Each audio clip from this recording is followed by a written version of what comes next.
the empire he never owned. He called her his treasure in front of the cameras. In Italian, behind closed doors, he called her something else entirely. La bambola è ancora utile. Per ora. The doll is still useful. For now. 7 months pregnant, standing 20 feet away in a marble corridor lined with crystal chandeliers, Nia Ellington heard every syllable. Her husband didn't know she spoke Italian. He didn't know she spoke 6 languages. He had stopped seeing her as a person 3 years ago, the moment she became useful to him in a different way. She pressed one hand against her stomach. Micah moved inside her, a slow roll against her ribs. Hold on, baby, she thought. Just hold on. Because by dawn she would be gone. Or she would be dead. And in that corridor, in that gown that cost more than most people's monthly rent, Nia Ellington made the only decision that mattered. She was going to survive her husband. If you've ever loved someone who was slowly turning you into a prisoner, this story is for you. Before we go further, if this is your first time here, hit that subscribe button right now, because we release stories like this every week and you do not want to miss what comes next. Drop a like if you're already hooked, and tell me in the comments, what city or country are you watching from? I want to see how far this story travels. Now let's go back to the beginning, because to understand what Nia did that night, you have to understand everything she gave up to be in that room.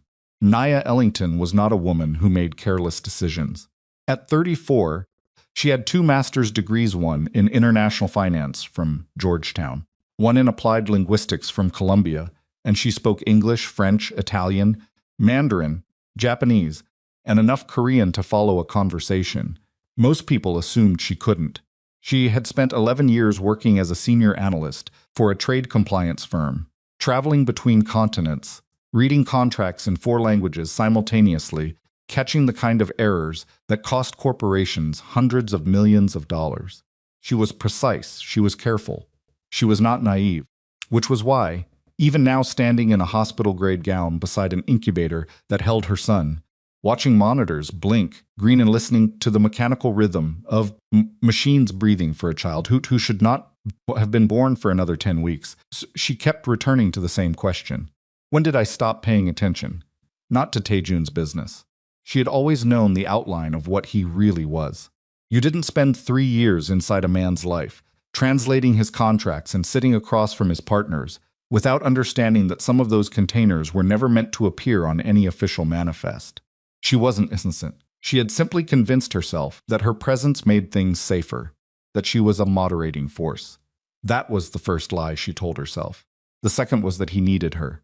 She had met Kang Tae-jun 4 years ago at a trade compliance conference in Washington, D.C., which she now understood had not been accidental. He was 40 years old, Korean-American, born in Busan and educated in Boston, and he carried himself the way men carry themselves when they have never once been told no by anyone whose opinion matters. Not arrogant exactly. Something more precise than that. Certain. The way a building is certain of its foundation. He walked up to her during the cocktail hour, looked at the conference lanyard around her neck, and said in perfect unaccented English, "You translated the Hanwha compliance brief, the one that killed the Meridian acquisition." She looked at him. "How do you know that?" "Because I was the one trying to acquire Meridian." He smiled. It was a good smile, unhurried. "You cost me $40 million. I found an error in the contract. You found 17. She had. She remembered that brief. 3 days of cross-referencing Korean trade regulations against American import statutes, line by line, until the whole thing came apart. "You should have hired better attorneys." "I should have hired you." She told him she wasn't for hire. He said he knew that. He had just wanted her to know he'd been looking. She should have walked away then. She knew that now. Instead, she had stayed, because no one had ever approached her that directly. That honestly, and she had spent so many years being underestimated in rooms full of men who thought finance was something that happened to them, rather than something women like her built from the inside, that his attention felt like oxygen. That was the real beginning of her mistake. They dated for 8 months before she understood the full shape of what he was. By then, she had already helped him restructure 3 legitimate shipping contracts and negotiate 2 American partnerships that tripled Kang Pacific's Coast volume. She told herself she was consulting. She told herself it was professional. Then she sat in on a meeting she wasn't supposed to attend. His assistant had given her the wrong conference room, and she heard enough Korean to understand that 3 of the men across the table from Tae-jun were not shipping executives. She told him that night, in his apartment overlooking the Hudson, that she knew. She expected denial. She expected anger. Instead, Tae-jun set down his glass and looked at her for a long time with those careful eyes and said, "I know you know. I've always known you'd figure it out eventually. That's why you're the only person in this city I actually trust." It was the most seductive thing anyone had ever said to her. And it was, she now understood, the most calculated.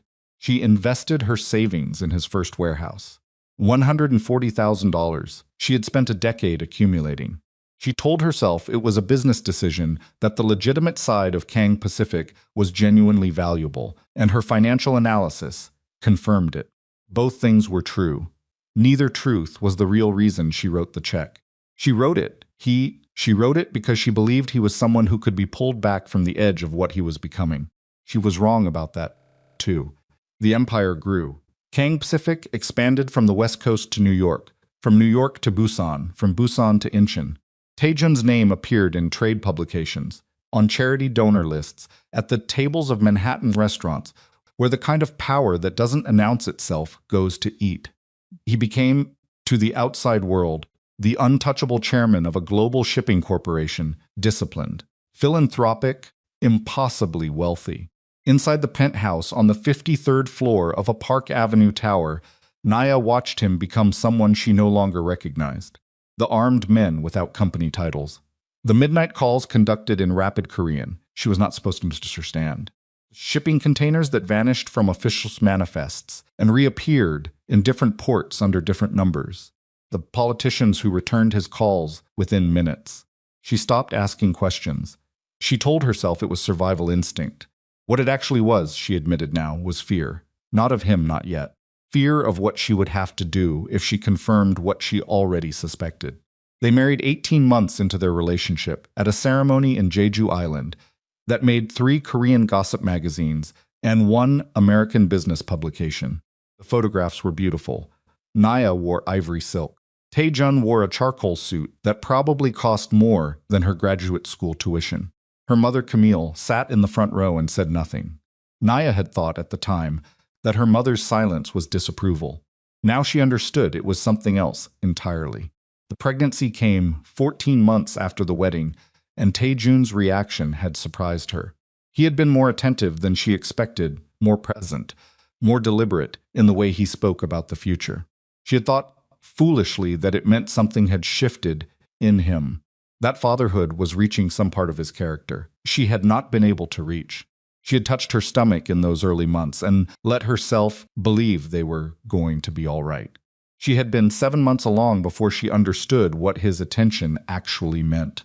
The Lot New York Palace Gala was a charity event for a pediatric cardiac foundation, which had struck her as darkly appropriate, given everything.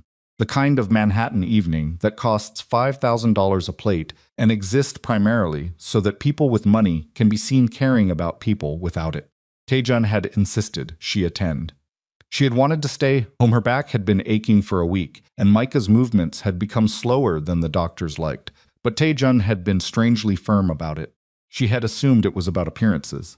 A pregnant wife at a charity gala was excellent optics. She had assumed correctly, just not for the reason she thought. The evening had gone the way these evenings always went. Tae-jun worked the room with the precision of a man who had studied influence as a technical discipline. He shook hands in the right order. He remembered the right details. He positioned himself in photographs with the right people. Naya stood beside him and smiled and answered questions about her pregnancy and accepted congratulations from strangers who knew nothing about her life. Around 9:30, the ache in her lower back had sharpened enough that she slipped away from the main ballroom to find somewhere quiet. The corridor she chose curved behind the main reception hall, past a secondary service entrance, and she was halfway down it when she heard Tae-jun's voice. Low, in Korean. A register he only used when he believed he was alone. Stopped. The second voice was a woman's. Sora Min was 31, Korean-American, and had been Tae-jun's communications director for 3 years. Naya had always found her presence vaguely uncomfortable in a way she had told herself was irrational. Sora was competent and professional and gave nothing away in public. Apparently, she gave quite a lot away in private. Naya stood very still and listened. Tae Jun was explaining something patiently, in the tone he used with subordinates who needed things simplified. The pregnancy had made certain things complicated, he said. The timing needed to be precise. After the birth, after the child was confirmed, healthy, the transition could begin. Transition. Sora's voice, lower, more careful, and if the boy carries the mutation, pause, then Taejun quieter, then we use the clinic in Zurich. I've already spoken with the team there. 48 hours post-delivery, if the results are what I'm afraid they are. And Nia? By then it won't matter what Nia does. Another pause, longer this time. She still doesn't know you speak Korean? She knows 8 words. She learned them to be charming at dinner parties. Sora made a small sound, satisfaction maybe, or amusement. You're sure she doesn't suspect? She suspects I have a mistress. Women always suspect that. She doesn't suspect the rest of it because she spent 3 years believing she's the smart one in this marriage. Let her keep believing it. It makes her easier to manage. Naya's hand went to her stomach. Micah moved. One slow rolling push against her palm. She breathed in through her nose, out through her mouth. The way the meditation app she'd never had time for claimed you were supposed to breathe when your entire understanding of your own life was being restructured in real time. She understood in that moment several things simultaneously. She understood that Taejun had not fallen in love with her. He had selected. She understood that the pregnancy she had believed was bringing them closer had been, from his perspective, a tactical step in a plan she had not known existed. She understood that the man currently discussing her disposal, 15 feet away from her, in a language he was confident she didn't speak, had never once, not once, in 4 years looked at her and seen a person. He had seen a doll, la bambola e ancora utile, per ora, useful, for now. She also understood something else, something colder and more specific. She could not react. Not here, not tonight, not in this corridor, in this gown, surrounded by his people, with his security teams at every exit and his name on every document, and her bank accounts and her passport, both existing entirely within his operational control. One scene, one outburst, one moment of Naya Ellington losing her composure at a charity gala would become, in the hands of his attorneys, the first exhibit in a psychiatric record that had probably already been drafted. She had not spent 11 years reading contracts to miss that. So Naya Ellington turned around, walked back down the corridor, and returned to the ballroom. She accepted a glass of sparkling water from a passing server. She found a couple she recognized from a previous charity event and asked about their vacation in Portugal. She laughed at a story about a delayed flight. 20 minutes later, Tan appeared beside her and placed his hand against her stomach. His hand, deliberate and possessive, the gesture of ownership disguised as tenderness, and she looked up at him and smiled. His eyes moved across her face, reading her the way he read everyone, looking for information. She gave him nothing. You look tired, he said. I'm 7 months pregnant at a $5,000 a plate gala, she said. I'm allowed, he smiled. It was the smile from 4 years ago, the one she had once believed was meant for her. We'll leave soon. Take your time, she said. Work the room. He studied her for one more second, then turned back to the man he'd been speaking with. Naya turned toward the window. Manhattan spread below her, 30 floors of crystalline winter light, and she thought very carefully, very precisely, about what she actually knew and what she still needed to find out, and how much time she probably had. The answer to the last question, she suspected, was not much.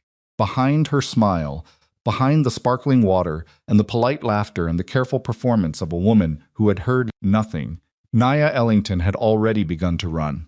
She just hadn't moved yet. They got home at 11:14. Naya knew the exact time because she checked her watch in the elevator, the way she used to check contract timestamps before a negotiation fixing the starting point so she could measure everything that came after. 53rd floor. The elevator doors opened directly into the penthouse foyer, white marble and recessed lighting, and a view of Manhattan that had stopped feeling beautiful approximately 6 months ago. Taejun's phone was already at his ear before they were fully inside. Korean. Fast and quiet, the register he used when the conversation was not for her. He held up 2 fingers in her direction, the gesture.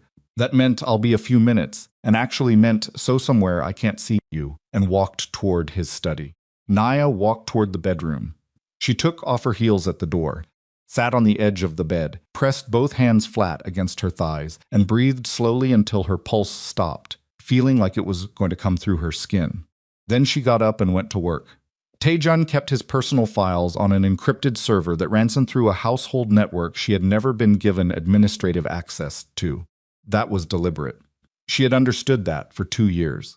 What he hadn't considered, what he had never considered, because he had consistently underestimated her, in the specific way that brilliant men underestimate women they've stopped paying attention to, was that she had spent 14 months quietly observing which devices connected to which node, and that 3 weeks ago, during a Tuesday afternoon when he was in Busan and his IT contractor had come to upgrade the router firmware, she had stood in the doorway of the study with a glass of water and a pleasant expression and watched the Muchin's hands long enough to note the administrative password he typed.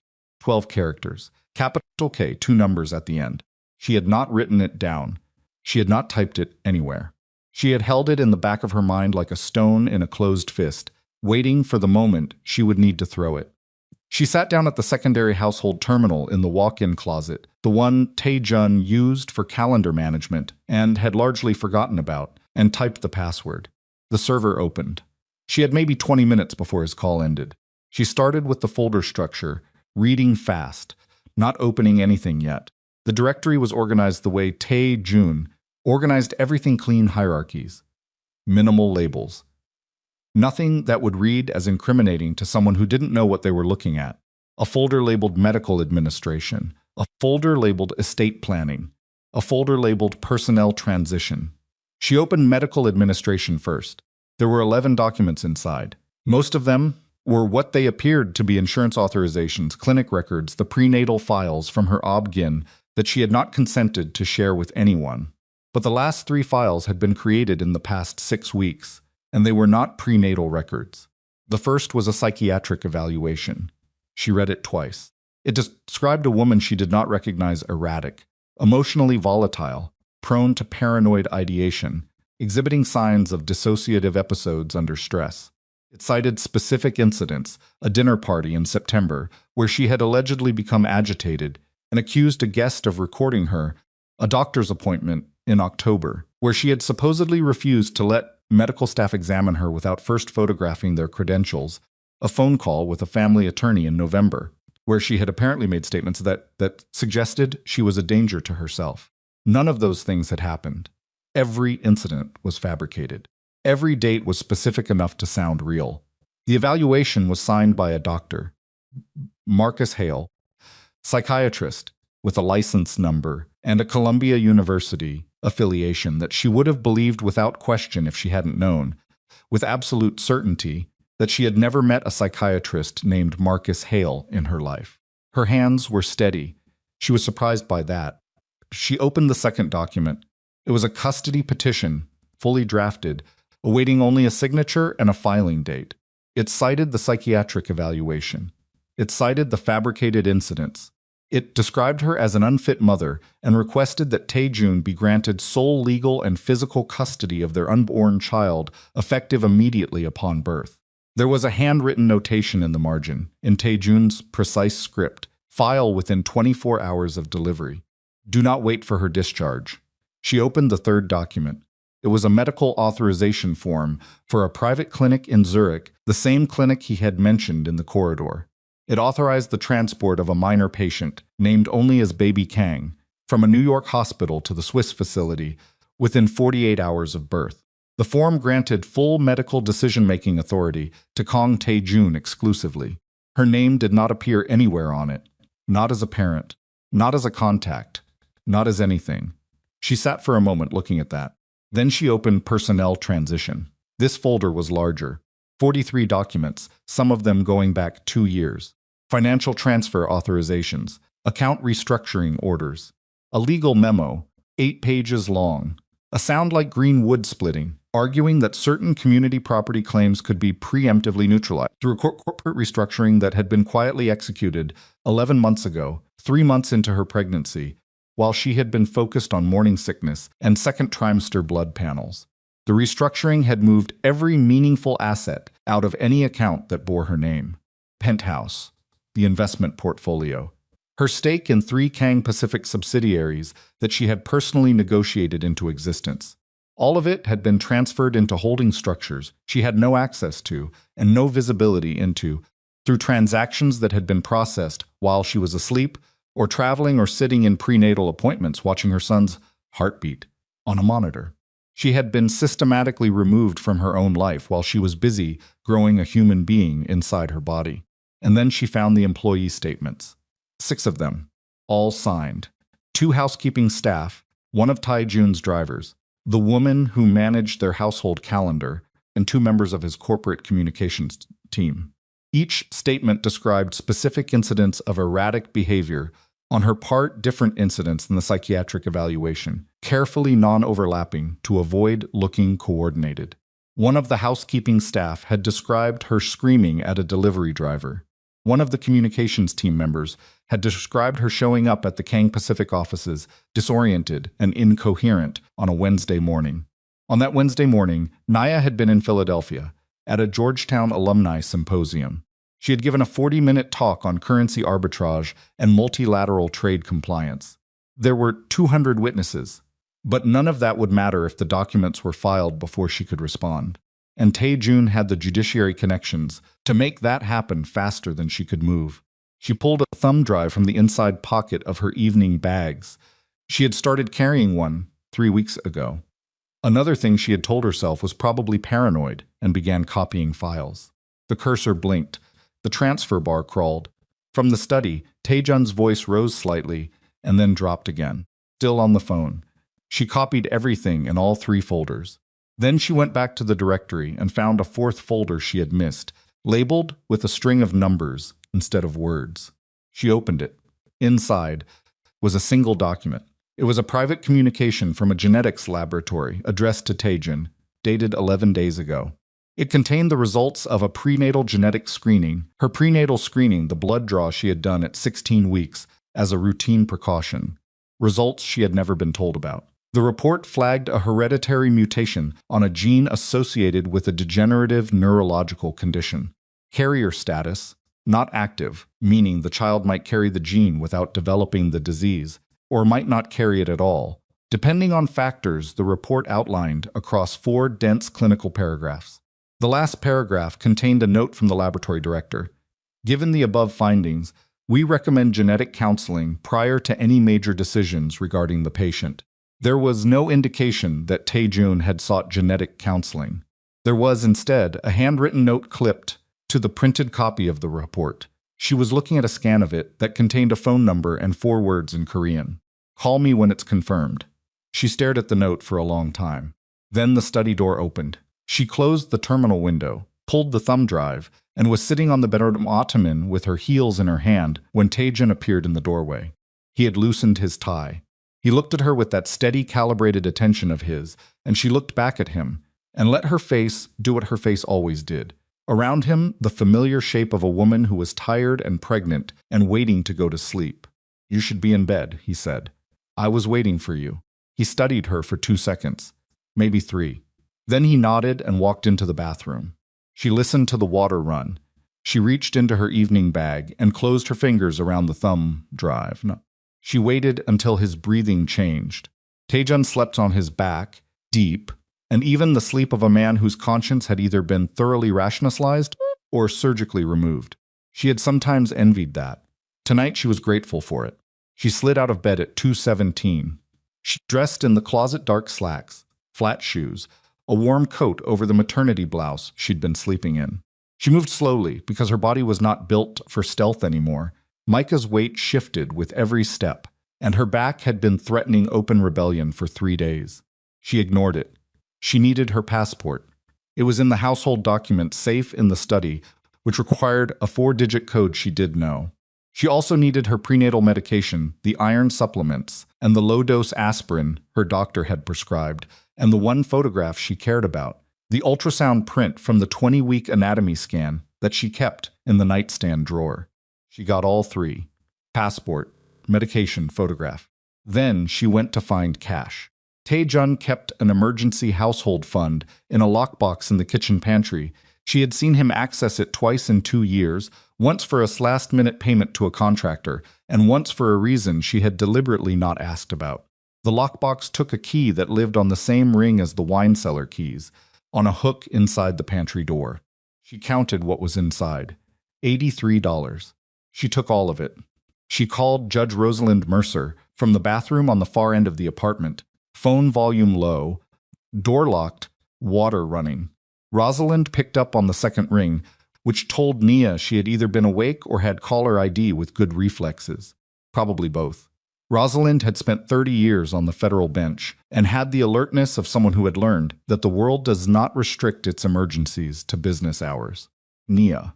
Her voice was careful. It's past 2 in the morning. I know. She kept her own voice flat and quiet. I need to talk to you. Pause. Are you safe right now? For the next few minutes. Maybe less. Tell me, she told her. Not everything. There wasn't time for everything but the shape of it. Corridor at the gala, the documents, the custody petition, and the Swiss clinic authorization, and the psychiatric evaluation written about a woman who did not exist. Her voice was steady throughout. She was faintly impressed by that and also didn't trust it. When she finished, Rosalind was quiet for 4 seconds. You need to leave tonight, Rosalind said. Right now, Nia. Not in the morning. I know. Do you have money?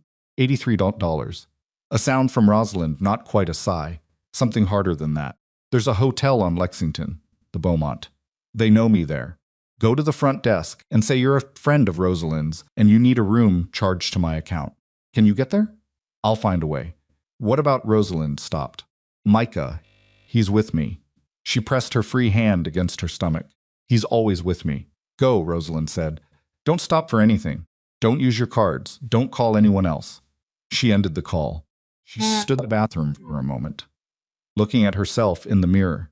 7 months pregnant, in a maternity blouse and a dark coat, $83 in her coat pocket, a thumb drive with her husband's plans for her life, and her son's ultrasound folded carefully against her chest. She looked, she thought, like exactly the kind of woman Tae-jun's psychiatric report had described, which was maybe the point. She walked out of the bathroom, down the hallway, past the bedroom where Tae-jun was still breathing in deep, even rhythms, and toward the service entrance at the back of the kitchen. The service elevator smelled like cleaning solution and the ghost of someone's lunch. She rode it to the lobby, avoided the main desk, and went out through the parking level exit that connected to the building's loading dock. The freezing rain hit her the moment the door opened. February in Manhattan is a particular kind of cold, not the clean, honest cold of open country, but the wet, aggressive kind that moves through clothing and finds every unprotected inch of skin and reminds you that the city does not actually care whether you live or die. She pulled her coat tighter and walked. She had gone maybe 40 feet when she saw the car. Black Mercedes idling at the curb, engine running. No plates visible from her angle. She stopped. The rear window lowered. Sora Min looked at her from inside the car. For a long moment, neither of them moved. Naya stood in the freezing rain, looking at the woman who was in love with her husband, and Sora looked back at her with an expression that was not triumph and was not guilt, and was something stranger than either, something almost like recognition, like two people realizing simultaneously that they've ended up in the same trap from different directions. Then the front doors opened. 2 men stepped out. She knew the type. She had seen the type for 3 years. Men with Tae-jun's organization who had job titles that appeared in no company directory. They wore dark coats, and they moved with the quiet efficiency of people who did not expect to be questioned. They didn't run. They didn't have to. She was pregnant, and it was raining, and she was standing on a loading dock at 2:30 in the morning with $83. She ran anyway. She made it half a block before the pain hit her. Not a cramp. She knew cramps. Had spent 6 weeks of the first trimester intimate with cramps in ways she had not anticipated. This was different. This was a tearing sensation starting somewhere below her ribs and radiating outward with a violence that stopped her mid-step and bent her forward, one hand against the wet brick wall of the building she'd been passing, the other going instinctively to her stomach. She felt the warmth before she looked down. Blood on the inner fabric of her coat. Not a lot. Enough. Behind her, she could hear the men's footsteps. Then tires on wet pavement. Not the Mercedes, something bigger, heavier, a work vehicle of some kind. The headlights washed over her, and she heard a door open, and a man's voice, not Tae-jun's men. Different accent entirely, saying, "Hey, hey, you need help?" The man was 60-something, wide in the shoulders, wearing a delivery company jacket that had seen better decades. He looked at her face, looked at the men coming up behind her, looked at her coat, and did the math in about 2 seconds. He stepped between her and the men. "Lady needs a hospital," he said to them. He didn't move. He had the stillness of someone who had stood his ground before and knew exactly what it cost. "You boys want to discuss that, or you want to get out of the way?" Car horn from the street. Then another. Traffic was starting to accumulate, a delivery truck blocking a lane. Headlights stacking up, the kind of urban friction that makes everything more complicated and visible. Sora's Mercedes couldn't move without blocking the whole intersection. The men looked at each other. They looked at the growing audience of honking traffic. They stepped back. The man, she would learn his name later, Isaiah Boone, 62 years old, drove for a medical supply company, had 3 grandchildren, and a Mets season ticket he'd held for 19 years, put one hand under her elbow and walked her to his van. "Can you get in?" "Yes," she said. She got in. The pain was still rolling through her in waves. Not a question. "Hospital," she confirmed. He drove. The emergency C-section took 41 minutes. Nia was conscious for the first 22 of them. Long enough to understand what the surgical team was telling her: placental abruption, partial separation. The baby needed to come out now, and then the anesthetic pulled her under, and she was gone. She came back to the sound of a monitor and the smell of nurse telling her, in the careful voice medical professionals use when they're delivering information they don't know how the recipient will handle, that her son was alive. Premature.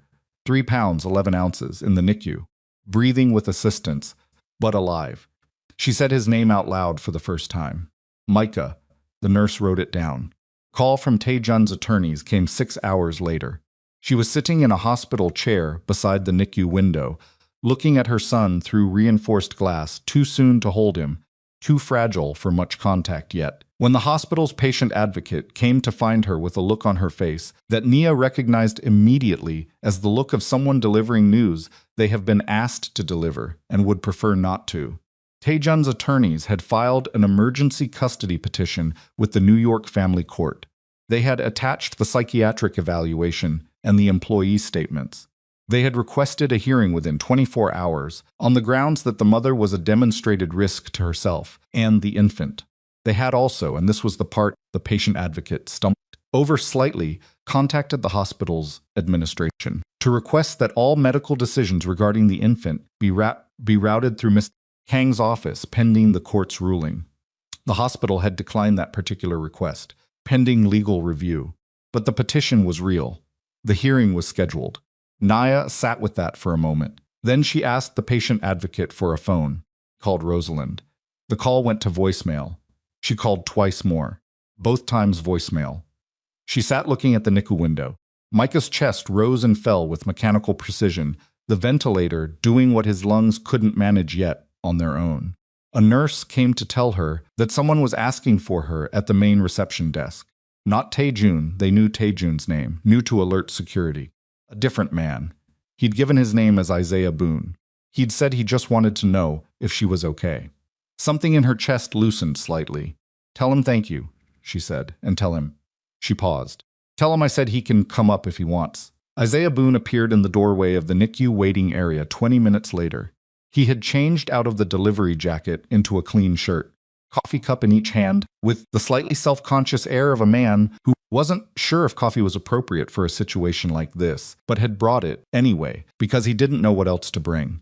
He held one cup out to her. "Decaf," he said, I asked. She took it. "Thank you." He sat down in the chair across from her, not next to her. Across, leaving space, which she appreciated in a way she didn't have words for right then. He looked at the NICU window. "That him?" "That's him." Isaiah nodded slowly. He looked at Micah for a long time with the expression of a man who had grandchildren and understood what it meant when a small person's life was measured in fractions. He's fighting, Isaiah said. He's his mother's son, Naya said. She wasn't sure where that came from. It came out steadier than she expected. Isaiah turned to look at her. There was something in his face, she had thought, when he stepped between her and Taejun's men in the rain, that he was simply a decent man in the right place at the right time. She was not wrong about that, but there was something else underneath it. Something deliberate. Miss Ellington, he said. Nia. He set down his own coffee cup on the armrest. I need to tell you something, and I need you to hear it clearly, because I don't know how much time I've got to say it, and it's going to sound... He stopped. It's going to sound impossible. She looked at him. Your mother, Isaiah said. Camille Ellington. Naya's jaw tightened. My mother is dead. I know that's what you were told. His eyes were steady. The eyes of a man who was not enjoying this. But that's not what I know. Outside the NICU window, Micah's monitor beeped in its steady mechanical rhythm. Naya felt the ground shift beneath her in a way that had nothing to do with blood loss or exhaustion or the residual fog of anesthesia. A deep, structural shift. The kind that happens when something you built your entire understanding of your own history on turns out to be load-bearing in ways you never examined. What are you saying? She said. Her voice came out very quiet. I'm saying your husband is not the most dangerous person in this story, Isaiah said. And I'm saying the company he thinks he owns. He stopped. His phone buzzed. He looked at it. Something moved across his face, a sharpening, a sudden wariness, the look of a man who has just understood that he has less time than he thought. He stood up. Isaiah, the company, he said quickly. Kang Pacific. The ownership structure. The real one. Not the one in his files. He leaned forward slightly. Nia, it doesn't belong to him. She stared at him. What? Find safe deposit box 619. He was already moving toward the door. The key is in a book. Your mother's book. He looked at her once more, urgent, certain, and something else she couldn't name yet. Don't trust the judge. Then he was gone. She sat in the waiting room chair with a decaf coffee in her hand and the weight of a sentence she didn't know how to carry. The company doesn't belong to him. Through the NICU window, Micah's chest rose, fell, rose again, and somewhere in the hospital, Taejun's attorneys were preparing to walk into a courtroom and argue that her son did not belong to her either. Isaiah Boone was gone before she reached the corridor. She had waited exactly 90 seconds after he disappeared through the waiting room door, long enough to set down the coffee cup, long enough to make sure her legs would hold her, and then she followed. The hallway outside the NICU waiting area ran in both directions, institutional linoleum and fluorescent lighting, and the particular silence of a hospital at 4 in the morning when the night staff moves quietly and the day shift hasn't arrived yet. Left. Right. An orderly pushing a supply cart 30 feet to the right. No one else. Isaiah was gone. She stood in the hallway and thought about what he had said, Zed, and what he hadn't said, and the way he had looked at his phone before he left, that sharpening, that sudden animal awareness that something had changed. She had seen that look before. On Taejun, sometimes, when a call came in that required immediate recalibration. It was the look of someone who operated in environments where being wrong about timing was not a recoverable error. Don't trust the judge. She went back to the waiting room and sat down. She thought about Rosalind Mercer, 30 years on the federal bench, late mother's closest friend, the woman who had answered her call at 2 in the morning and told her to run and had offered her hotel credit and had not picked up the phone 3 times since. She thought about safe deposit box 619. She thought about a key inside a book. Her mother had left her books. Specifically, 14 books that had been delivered to Naya's apartment in a cardboard box 8 months after Camille Ellington's funeral, the remainder of her personal library, the ones she had apparently designated for Nia, in a handwritten addendum to her estate paperwork. Naya had kept all of them. They were in storage now, in a climate-controlled unit in Queens that she had maintained every year since the funeral, partly because she couldn't bring herself to throw them away, and partly because she had never felt settled enough in any of Taejun's residences to unpack them properly. She sat with that for a moment. Her mother's books were in a storage unit in Queens, and her mother, according to a delivery driver who had just evaporated from a hospital corridor, was not dead. She pressed the heels of her hands against her eyes. Not to cry, she wasn't there yet. Or maybe she had moved past the point where crying was a thing her body had available. More to create a moment of pressure, of physical sensation, something to hold on to, while her understanding of everything she thought she knew tilted on its axis. She breathed. Then she straightened up, wiped her face with the back of her wrist, and started making a list in her head. Custody hearing was scheduled within 24 hours. She had no attorney on record, no retained counsel, no one in her corner with a law degree except a retired federal judge who wasn't answering her phone. She had a thumb drive containing documents she had obtained without authorization from her husband's private server, which meant their admissibility was a legal question she did not have time to resolve. She had $83, now reduced by nothing, because she hadn't spent any of it yet, and she had a son on a ventilator who was 11 weeks premature and fighting for every breath, and she had a storage unit in Queens with 14 books in it. She asked the same nurse for the phone again. The attorney's name was Patricia Voss, and Naya had met her once at a trade compliance panel 3 years ago and had kept her card because Patricia had been the only person on the panel who asked technically precise questions without performing them for the audience.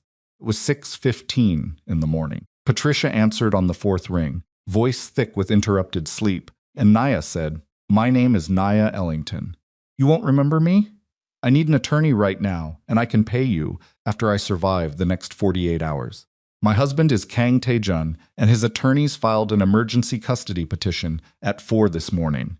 Pause. Then more awake, Kang Pacific Tae-jun? Yes, where are you, NICU waiting room? Presbyterian. Don't talk to anyone. Don't sign anything. I'll be there in an hour. Patricia Voss arrived in 53 minutes, wearing a suit that suggested she had dressed in a hurry, but had dressed correctly anyway. And she sat across from Nia with a legal pad and asked questions for 38 minutes without once expressing an opinion about anything Nia told her. Lawyers who could do that were rarer than they should have been. At the end of the 38 minutes, Patricia put her pen down and said, "The psychiatric evaluation. The incidents it describes. You have alibis for all of them? For at least 2 of them. Documented ones. That's enough to challenge the evaluation's foundation at the hearing. The employee statements are weaker. Those are harder to disprove quickly. But the Switzerland authorization." Patricia stopped. "He prepared a document to remove your infant from the country 48 hours post-birth without your consent or knowledge." Yes, that's not a family court matter. That's federal. She picked up her pen again. "I'm going to make 2 calls before we go further. Are you all right to wait?" "I've been waiting," Nia said. "I'm good at it." Patricia stepped out. Nia looked at the NICU window. Micah's numbers had improved slightly in the last hour. Oxygen saturation up 2 points. The attending neonatologist had come by at 5:30 to explain that premature lungs often showed early improvement in the first 6 to 8 hours, that the first day was about establishing baseline, that it was too soon to know anything for certain, but that his initial response was not discouraging. She held on to not discouraging with both hands. Patricia came back 20 minutes later, with the careful expression of someone who has made calls that confirmed things she had suspected. 2 things, she said, sitting down. First, the family court judge assigned to the emergency petition is a man named Gerard Fahey. He and your husband share a golf club membership and 3 mutual charity board seats. I'm filing for reassignment before the hearing opens. Will it work? Probably not in time. But it creates a record. She paused. Second thing, I reached a contact at the U.S. Attorney's Office. Informally. There's an existing federal interest in Kang Pacific, has been for about 18 months. Your husband's name is in a file I'm not allowed to know the details of. Naya absorbed this. So there are federal investigators who might be interested in what's on this drive. I cannot tell you to contact federal investigators directly. I can tell you that if you had information of potential federal relevance, there are protected channels for providing it, and that providing it might create certain procedural protections for you in parallel proceedings. Patricia's expression didn't change. I'm speaking hypothetically. Of course, Nia said. The hearing began at 2 in the afternoon, in a family courtroom that smelled like old carpet and recycled air, before a judge who was not Gerard Fahey. Patricia's reassignment motion had been denied. But Fahey had recused himself at the last minute, which Patricia said quietly was either genuine ethics or an indication that someone had warned him. The federal peace was closer than expected. The judge who replaced him was a woman named Chen, early 60s, who read all submitted documents before either attorney spoke and asked clarifying questions with the efficiency of someone who had no patience for performance. Taejun's attorney, a senior partner from a midtown firm whose hourly rate started at figures, Nia tried not to think about, presented the psychiatric evaluation first. He walked Judge Chen through the fabricated incidents with the polished confidence of a man who had done this before and expected it to land the way it always landed. Judge Chen read the evaluation. Then she looked up. The incident cited on November 14th, she said. The phone call to the family attorney. Which attorney? Taejun's attorney gave a name. Get that attorney on the phone, Judge Chen said. I want a statement confirming the call occurred and the content described here. Pause in the room, small but visible. Your Honor, the evaluation itself constitutes.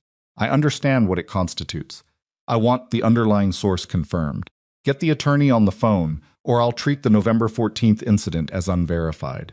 She moved on without waiting for a response. The September incident. The dinner party. Provide me the guest list and the name of the guest the respondent allegedly confronted. Another pause. Patricia, beside Nia, wrote something on her legal pad without looking up. The word she wrote was good. The hearing lasted 3 hours. Taejun's attorney produced some of what Judge Chen asked for and could not produce the rest. Patricia presented Nia's documented alibi for the October and November incidents, the Georgetown Symposium recording with timestamp, a dated receipt from a Philadelphia hotel, and a signed statement from the symposium organizer. She presented the Switzerland authorization and argued, carefully and precisely, that a document removing an American-born infant from the country without the mother's knowledge or consent within 48 hours of birth was not a response to psychiatric instability, but evidence of premeditation. Judge Chen denied the emergency custody petition. She didn't grant Nia full custody either. That would take a full hearing, properly scheduled, with all parties represented. What she did was issue a temporary order, maintaining the status quo. Micah would remain in the hospital under standard medical authority. Both parents would have visitation rights, consistent with NICU protocols, and no medical decisions would be routed exclusively through either parent without hospital administrative review. It was not a victory. It was a delay. But delays Nia understood were what she needed right now. She got back to the hospital at 6 in the evening. Micah had taken 3 breaths without the ventilator during a test that afternoon. The neonatologist told her this with the measured optimism of a man who had learned never to overpromise, but she could see in the way he held himself that 3 unsupported breaths in 6 hours was not nothing. She sat beside the incubator and talked to her son. She told him about the storage unit in Queens, about 14 books, about a key she didn't know how to find yet. She told him about Isaiah Boone and his decaf coffee and the way he had looked at Micah through the NICU glass like he was counting something important. A sound like green wood splitting. She told him she didn't know what was true yet about his grandmother and that she was going to find out, and that he needed to keep breathing while she did. Micah's fingers curled and uncurled in that involuntary way of newborns, small and random and absolutely purposeful looking. Okay, she said, good. She was in the NICU waiting area at 8 o'clock when a man sat down across from her. Not Isaiah. Not anyone she recognized immediately. 50s, Korean American. Well-dressed in the specific way of a man who wore expensive clothes because they were useful, rather than because he wanted you to notice. He had the kind of face that was designed to reveal nothing and had clearly been practicing for decades. He said, Miss Ellington, I'm June Park. She knew the name. Anyone who had spent 3 years in proximity to Kang Pacific's orbit knew the name. June Park was Taejun's primary rival in the Korean-American business community, legitimate on the surface, with interests in commercial real estate and logistics, and beneath the surface something she had deliberately never looked at too closely. How did you get up here? She said. I told them I was your brother.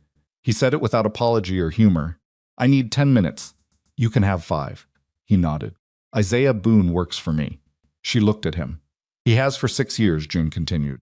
His voice was level, unhurried, like a man reading from a document.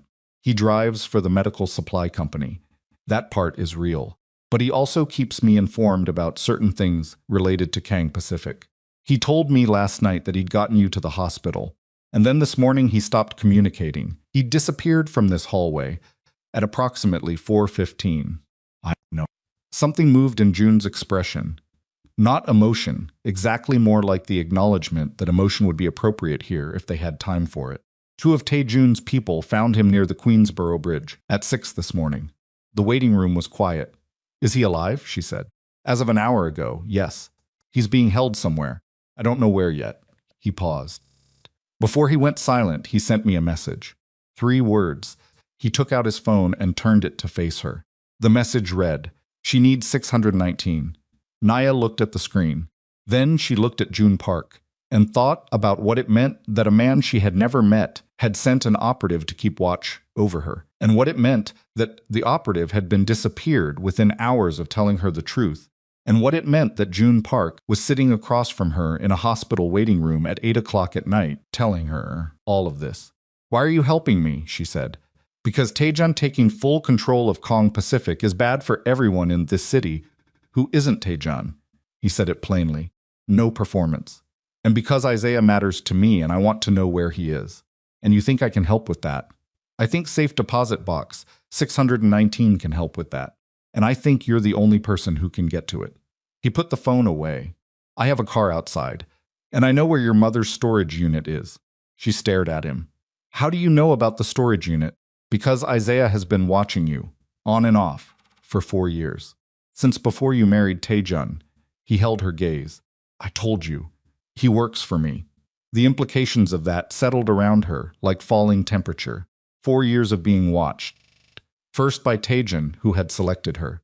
Now apparently by June Park, who had been monitoring her proximity to Taejun. She was beginning to understand that her life had contained far more observers than she had ever consented to, and that her own certainty about her choices had been, at least partly, performance she had been giving for an audience she hadn't known existed. It made her tired in a way that had nothing to do with the surgery or the sleepless night. "Give me 20 minutes, she said. "I need to check on Micah first." The storage unit was in Long Island City, a climate-controlled facility that smelled like cardboard and other people's accumulated pasts. June drove. He had a second man in the front passenger seat who did not introduce himself and looked at traffic the way soldiers look at terrain. She hadn't spoken much in the car. Neither had June. It was not an uncomfortable silence. It was the silence of two people who understood that conversation required energy they were both currently allocating elsewhere.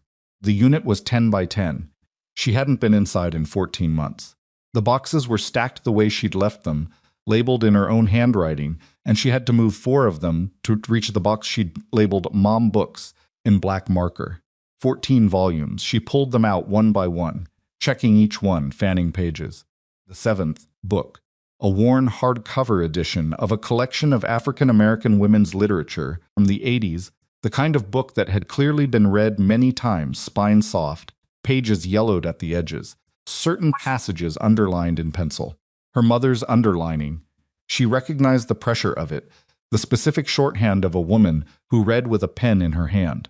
A small brass key fell out from between pages 62 and 63. She caught it before it hit the floor.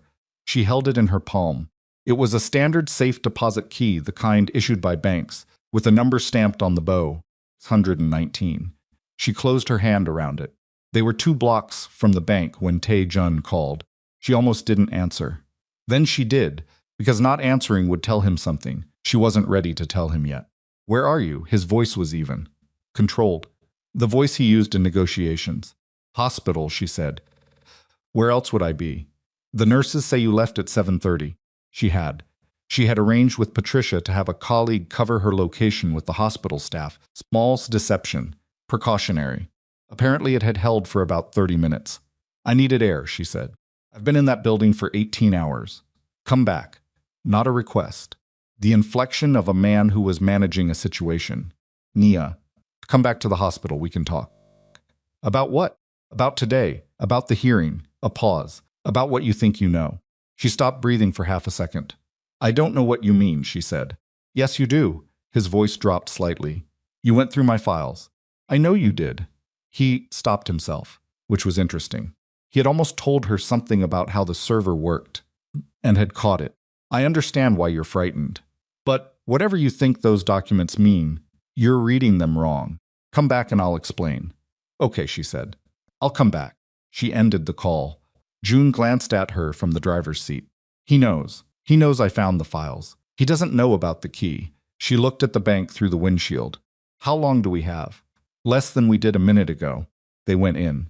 The safe deposit box was in a branch bank on the east side of Midtown, the kind of established institution that still had mahogany fixtures and treated the ritual of the vault with appropriate gravity. The box required both the bank's key and hers.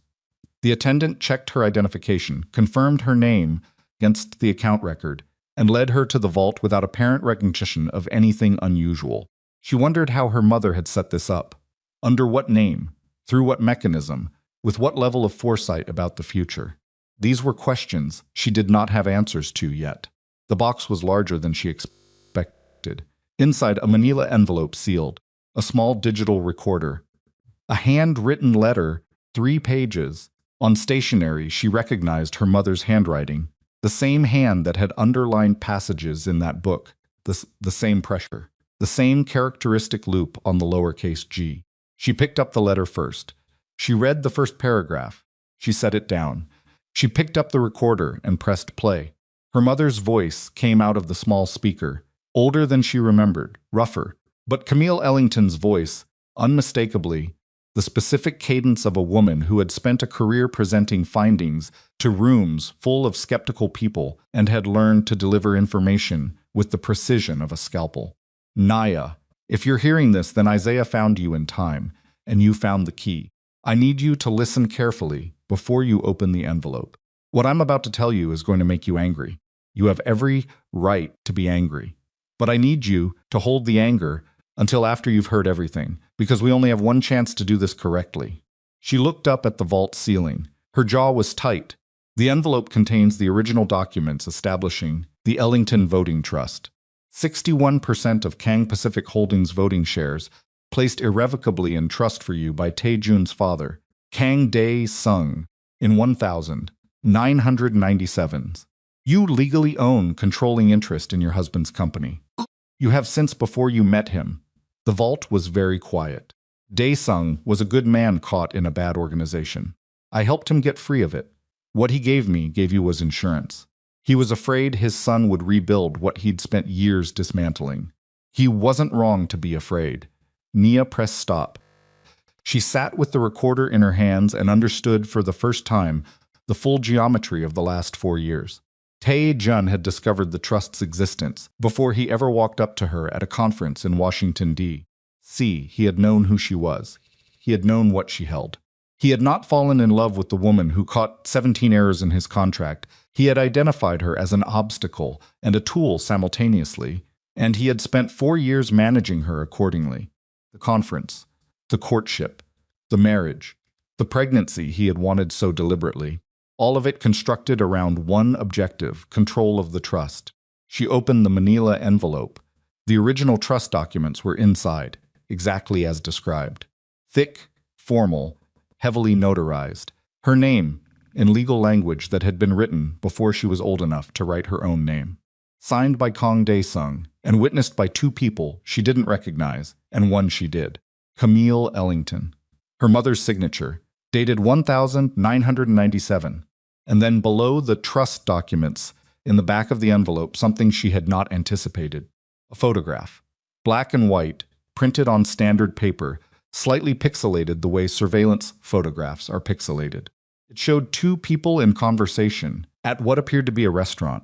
One of them she recognized immediately from years of news photographs and court portraits. The other was her mother, Camille Ellington, alive.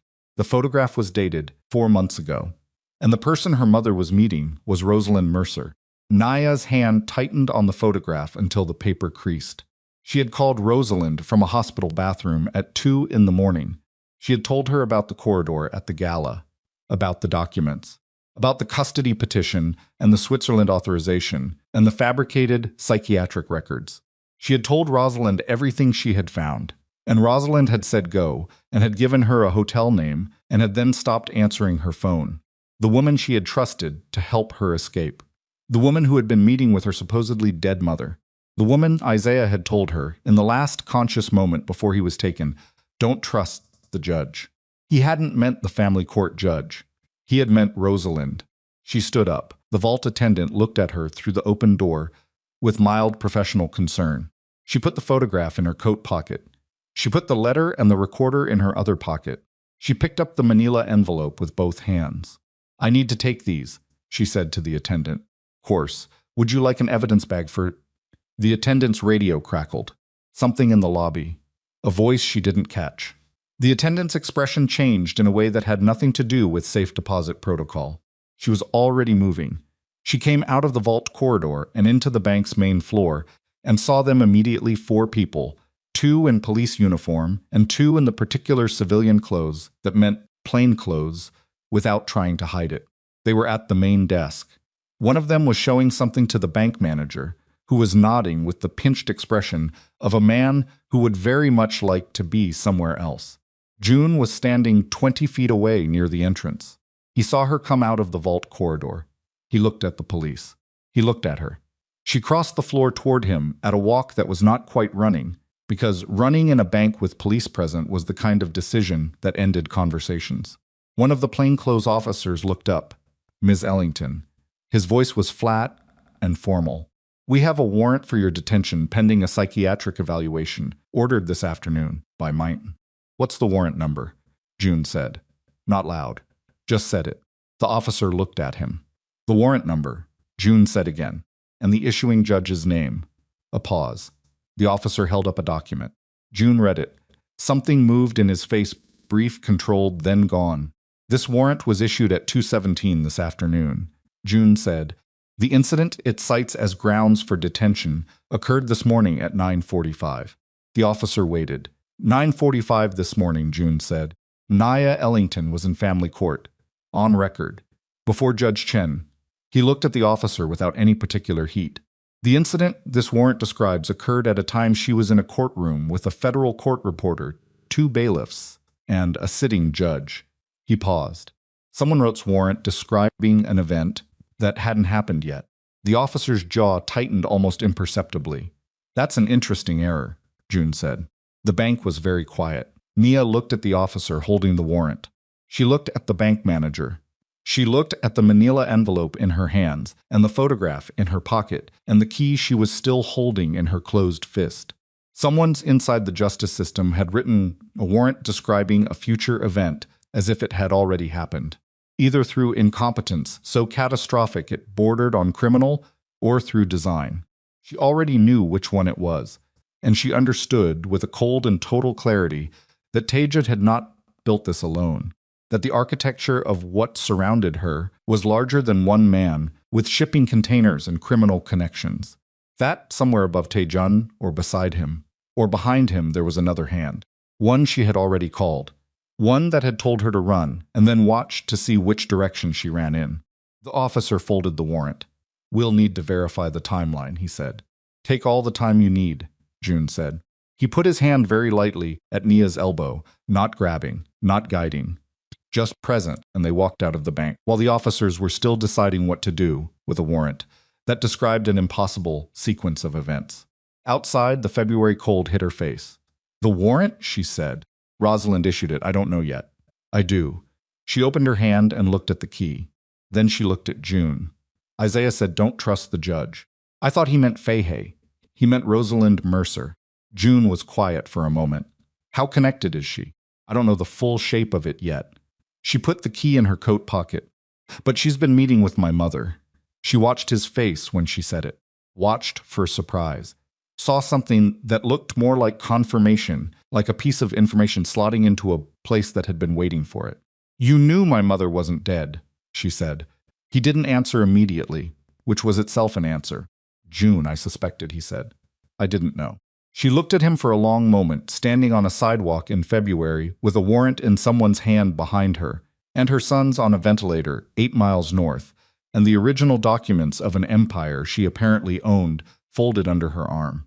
I need to know everything you suspected, she said. Right now, he nodded. Get in the car.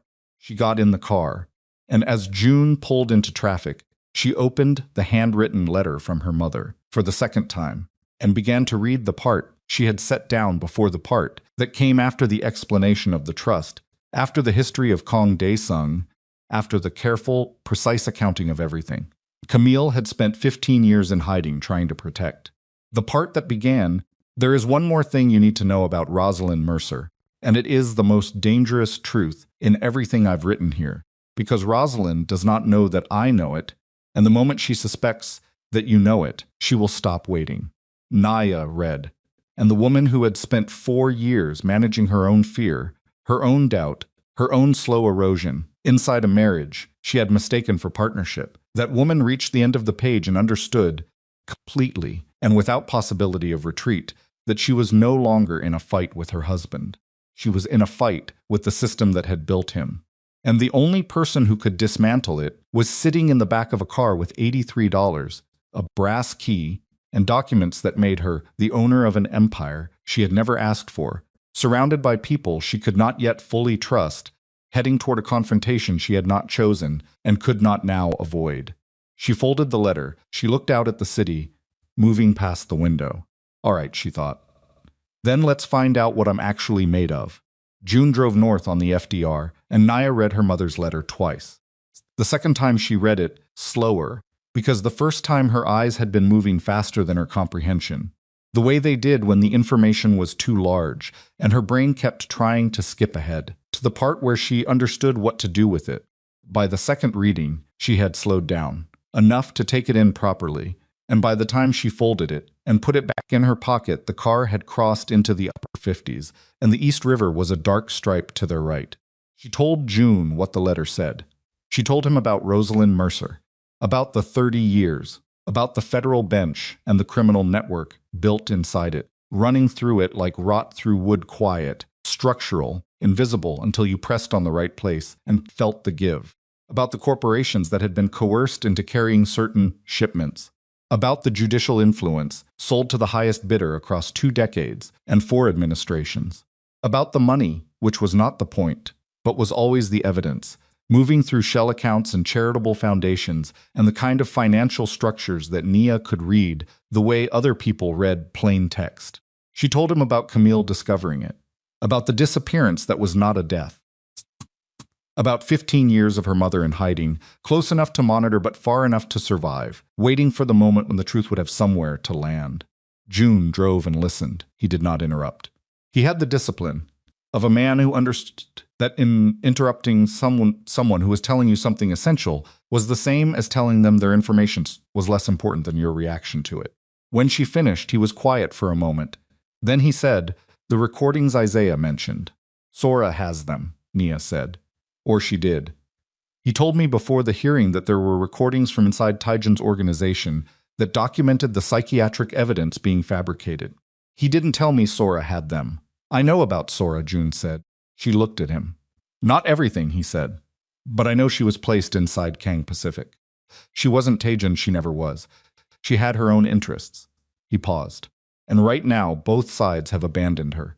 Do you know where she is? I know where she was 2 hours ago. He glanced in the rear view. The man in the passenger seat said something in Korean, short and quiet. June's expression didn't change. We need to move faster. Sora Min was in a hotel room in Midtown, the kind of anonymous mid-range hotel that business travelers used when the company wasn't paying, and nobody cared about the thread count. June had the room number through a channel Nia did not ask about. She went alone. June waited in the lobby. She knocked. Silence. She knocked again and said, "Sora, it's Nia Ellington. I'm alone. I need 5 minutes." The sound of movement inside. A long pause. The door opened on the chain. Sora Min looked like someone who had been awake for 30 hours and had spent most of them afraid. She was still in the clothes she'd been wearing at the gala. She had lost the heels somewhere, was standing in bare feet on hotel carpet, and her hair that had been perfect at the Lot Palace was now pulled back roughly with a pen. She had the flat, exhausted eyes of someone who had been running calculations for so long that the numbers had stopped meaning anything. She looked at Naya for a long moment. "You're supposed to be in the hospital," Sora said. "So are you technically," Nia said. For a different reason. Can I come in? Sora studied her, looking for the threat. Looking for whatever Nia had brought to use against her. Nia stood in the hallway, with her hands visible, and her face as open as she could make it, which was not very open right now, but was the best she had. Sora closed the door. The chain slid off. The door opened. The room smelled like cold coffee and the specific staleness of recycled hotel air. The bed hadn't been slept in. There was a laptop open on the desk, and a phone lying face up beside it, and a glass of water that had been there long enough to reach room temperature. Sora sat on the edge of the bed. Nia sat in the desk chair and turned it to face her. He knows you're gone, Nia said.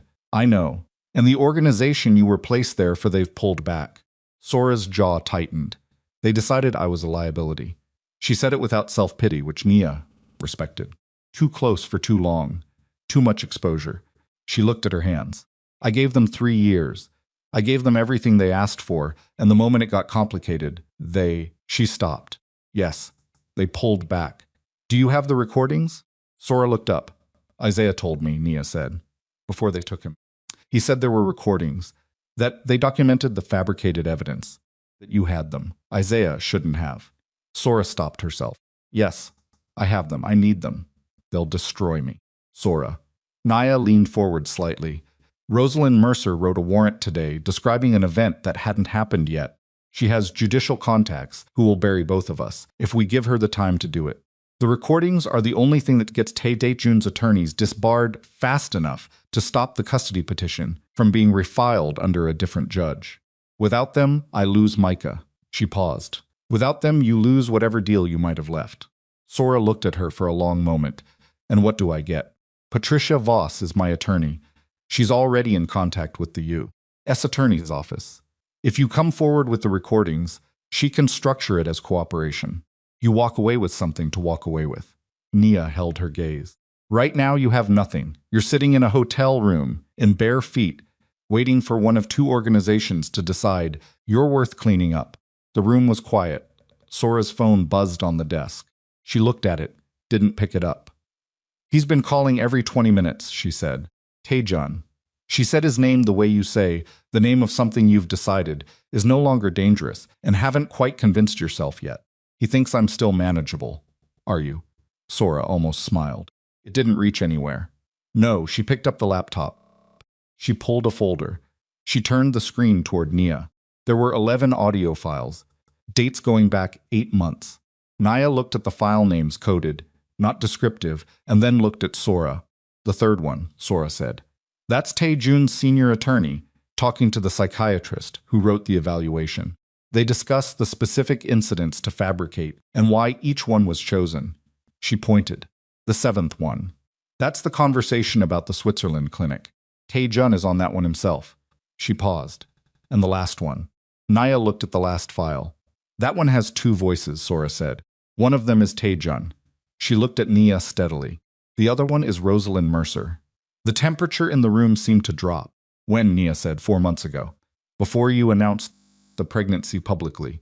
Sora closed the laptop. They've been coordinating for at least that long.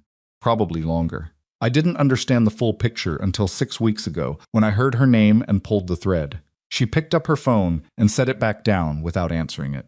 I think she's the reason the psychiatric evidence landed where it did. She has contacts in the family court system. She knows which judges to approach and how. Nia thought about the warrant, the timestamp impossibility, the level of coordination required to write a detention order, describing an event in the future. She's been ahead of me the whole time, Nia said. She's been ahead of everything for 30 years, Sora said. She's very good at it. A pause. But she doesn't know about these recordings. How confident are you in that? Completely. They were made without any knowledge of who was listening. I have the originals on an encrypted drive, not on any network she has access to. Sora looked at her. What I don't have is a way to deliver them that doesn't end with me in a room, somewhere explaining myself to people with federal badges. That's exactly where they need to go, Nia said. And I can get you there with protection. Another long look. I need an hour, Sora said. I need to get the drive. We have less than that. Then we'd better move. They came out of the hotel at 9:47. June saw them through the lobby glass and stood up. He looked at Sora the way you look at someone you've been tracking from and are now meeting for the first time, which was the accurate description of what was happening. Sora looked at him with the wariness of someone who knew exactly who he was and what interests he represented. "We need to get to Patricia Voss," Nia said. June nodded. He was already reaching for his phone. That was when the black SUV pulled up outside. Not police. Not Taejun's standard security. Two men came out of the SUV with the particular efficiency of people who had done this before and did not expect resistance to be a significant factor. They were inside the lobby in 4 seconds. One of them looked at June. The other one looked at Nia, Miss Ellington. The one looking at Nia was compact 40s, with a face that gave away nothing. "Mr. Kang would like to speak with you." "Mr. Kang can call my attorney," Nia said. "He'd prefer in person." June stepped forward slightly. The man watching June shifted his weight, a tiny movement, preparatory. The lobby was not empty. There was a front desk clerk and 2 guests near the elevator bank, and a security camera in the corner that Nia clocked automatically. "We're in a hotel lobby," June said, "with cameras and witnesses." He looked at the man evenly. "Think carefully about the next decision you make." The man looked at June, looked at the camera, looked at the desk clerk who had picked up an internal phone and was speaking into it with the body language of someone calling someone who handled situations like this. Standoff. 10 seconds of nobody moving. Then the man looked back at Nia. "He knows about the drive," he said quietly, "and he knows about the box." She kept her face still. "Tell him I said good evening." The 2 men went back to the SUV. It pulled away. June exhaled. Nia did not. She was already doing math how long before Taejun moved from sending messengers to something less deniable. What his options were now that the family court petition had failed. Whether he would prioritize the trust documents or Micah or her, and in what order. "He'll go for the board," she said. June looked at her. "The psychiatric records. He'll take them to the Kang Pacific board and use them to have me declared legally incompetent. If I'm legally incompetent, I can't exercise the trust's voting rights." She said it quickly, working through it out loud. "He doesn't need the courts. He just needs the board to vote before my ownership becomes public record." June's expression told her he had already arrived at the same place. "He's calling an emergency board meeting," he said. It wasn't a question. When he looked at his phone. "I have a contact on the board. Let me—" He was already dialing. Contact picked up. The conversation lasted 40 seconds. June's face during those 40 seconds was the face of a man receiving information that confirms the worst of what he had already suspected. He put the phone down. "Tomorrow morning, 9 a.m. He's using an emergency clause in the corporate charter. It requires only 48 hours notice for a board meeting if the chairman determines there's an immediate threat to company stability." He paused. "He's citing your psychiatric evaluation as the threat." It was 9:52. They had 11 hours. Patricia Voss's office was in a building on Park Avenue South that was open at 10 at night because Patricia Voss was the kind of attorney who operated on the understanding that crises did not observe office hours. She had 2 associates with her when they arrived, both of whom looked like they had been working since before Nia's story started and intended to keep working until it was over. Sora surrendered the encrypted drive. One of the associates took it to another room. The sound of a laptop opening. 3 minutes of silence. Then the associate came back with the expression of someone who has just listened to a recording that has materially changed their understanding of how much trouble they are collectively in, and also how powerful their position now is. "The 7th file," the associate said. She looked at Patricia.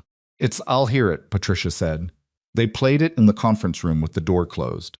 Taejun's voice, explaining to a clinic director in Zurich the specific circumstances under which a newborn patient would be arriving and why the paperwork would need to be handled through his office exclusively. The clinic director asking about maternal consent. Taejun explaining that maternal consent would not be a factor. The room was very quiet when it ended. "The last file," Nia said. Patricia looked at her. "You heard it already?" "No." "Play it." They played it. Rosalind Mercer's voice was exactly what it always was measured. Authoritative. The voice of a woman who had spent 30 years in rooms where her word was the final word. She was discussing the family court strategy with Taejun. She named the judges she could reach. She described the timeline. A sound like green She referenced the psychiatric evaluation by its date, which meant she had known about it before it was filed, which meant she had either commissioned it or approved it. And then Taejun said, "What about the trust?" And Rosalind said, "The trust is the entire point, Taejun. It always was. Everything else is just management." Silence. "I need it destroyed," Taejun said. "You needed her manageable," Rosalind said. "I told you marriage wasn't sufficient. I told you 2 years ago. Controllable heir was the better approach. A child who carries your name gives you leverage over the trust that a marriage certificate never could." But now a pause. "Now we contain the damage." Patricia stopped the playback. Nobody spoke for a moment. "She knew about the trust," Nia said. "She knew about it, and she never told me. She was managing me. She stopped. The phone call. 2 in the morning. "Go. Don't use your cards. Don't call anyone else," and then silence. Because Rosalind hadn't been helping her escape. Rosalind had been finding out how much she knew and which direction she was running. "She used me to map my own movements," Nia said. "Yes," Patricia said. She said it quietly, without embellishment, because the moment didn't need embellishment. "Can we use these recordings in federal court? With proper authentication and chain of custody, yes. Sora's testimony about how they were obtained will be essential." Patricia looked at Sora, who had been sitting at the end of the conference table in silence. "Are you prepared to testify?" Sora looked at the table, then at Nia, then back at Patricia. "What's my exposure?" "Significant, if we don't structure this correctly. But cooperation at this level," Patricia paused carefully. "I can make a call tonight to the U.S. Attorney's Office. If they have existing interest in Kang Pacific, these recordings accelerate their timeline considerably. In exchange for cooperation and full disclosure, I can likely negotiate immunity on your surveillance activities." She paused. "The other organization that placed you, that's more complicated." "I'll tell them everything," Sora said. It came out flat and final, the sound of a decision that had been building for a long time and had just arrived at its destination. "All of it. Whatever they need." Patricia nodded. She picked up her phone. "I need to make 3 calls," she said. "Give me 20 minutes. The calls took 40. By the time Patricia came back into the conference room, it was 11:30, and Nia had drunk 2 cups of coffee that tasted like hot cardboard and was sitting with the trust documents spread in front of her on the conference table, reading through them line by line the way she used to read contracts, looking for the precise language, looking for what the documents actually said versus what people had been telling her they said. What they said was exactly what Camille's recorder had described. 61%. Irrevocable. The Trust Protector Clause, a provision requiring that any transfer of the trust's assets required approval from an independent third party named in the original documents. A woman named Dr. Adieze Obi, a Lagos-based international trade attorney who Nia had never heard of and who had apparently been holding this role in complete silence for almost 30 years. She put Patricia's associate on finding Dr. Obi. Patricia came back and sat down.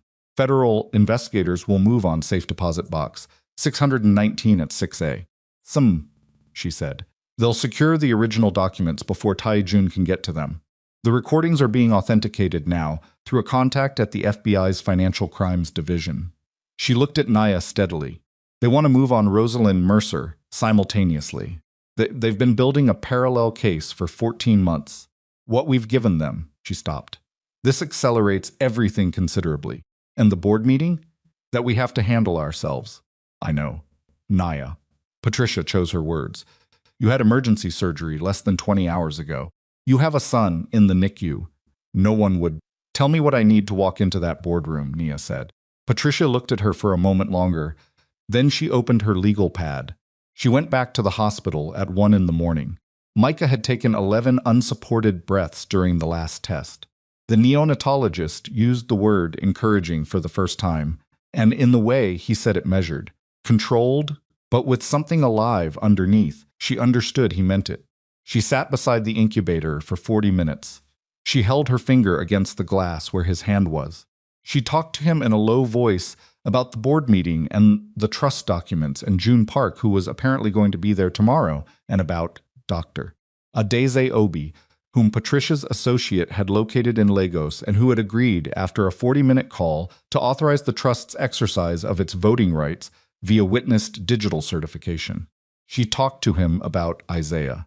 who was still missing, whose location June's people were working on, who had brought her decaf coffee and sat across from her in a hospital waiting room and told her the truth when he could have said nothing. She talked to him about Camille. She stopped at Camille.